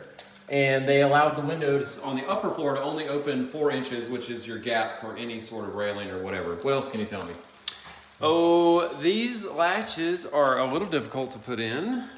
I think you Jono's got a dentist pick installing the back part here. Yeah, every good carpenter's got a dentist pick in the truck for hygiene and other. Yep. It's like that game where there's like a buzzer and operation. Oh, yeah. Operation. It's like that. Wow, I'm glad I'm not doing this. Go fish. It's more like go fish. Yeah. It's more like go home. You can see right now, when it's in its safety mode, I'll call it, the window will come up and hit, and it can't go past that. Yep. Now you press this one time. Oh, I guess it can't be engaged. Press that, one click, and now it's got a really tapered part that it can slide past. Oh, wow. It's very, you don't even feel it. It's effortless. Now, when you push it back down, it will reset itself to the safety mode. Yep. And that's it. That's all there is to it. Okay. And there will be one on both sides. We're hanging our 3rd mirror, and I just got done freaking out because I drilled into this wall, and then I was looking really close at the dust, and I see like blue shavings in it. And you know what's blue? Water lines. We finally figured out though that this drywall is the blue board that has the blue paper on it, and that's what it was. But for a second I was like, oh, I just drilled through the water line. Disaster averted. You got really quiet there for a while. I had to come over here and be Yeah, like, I was. I was like, what's going on? Ray came in and I was like looking at, I was like this. Just staring at that and like, Look at this. Ray's mopping the last bit of the floor. Closets touched up. Sorry, Ray. I'm like exactly in the one spot you need. Look at this. Jono's putting on handles. Clean, clean, clean. Clean. Except for the mud I just got on it. And a couple things to pick up in here.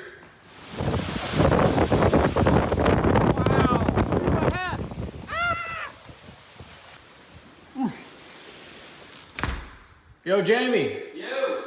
What are we doing here? There's nothing to do. Let's go. Let's get out of here before somebody dreams something up. I think we should leave. That's a wrap. Okay. That is a wrap. hey, thanks for joining us on this adventure building our very first duplex as contractors. Hope you enjoyed the video. We sure enjoyed building it. Make sure to check our playlist for other full build videos. It's called Complete Build Videos on the Perkins Builder Brothers channel playlist. Thanks for building with us. We'll see you next time.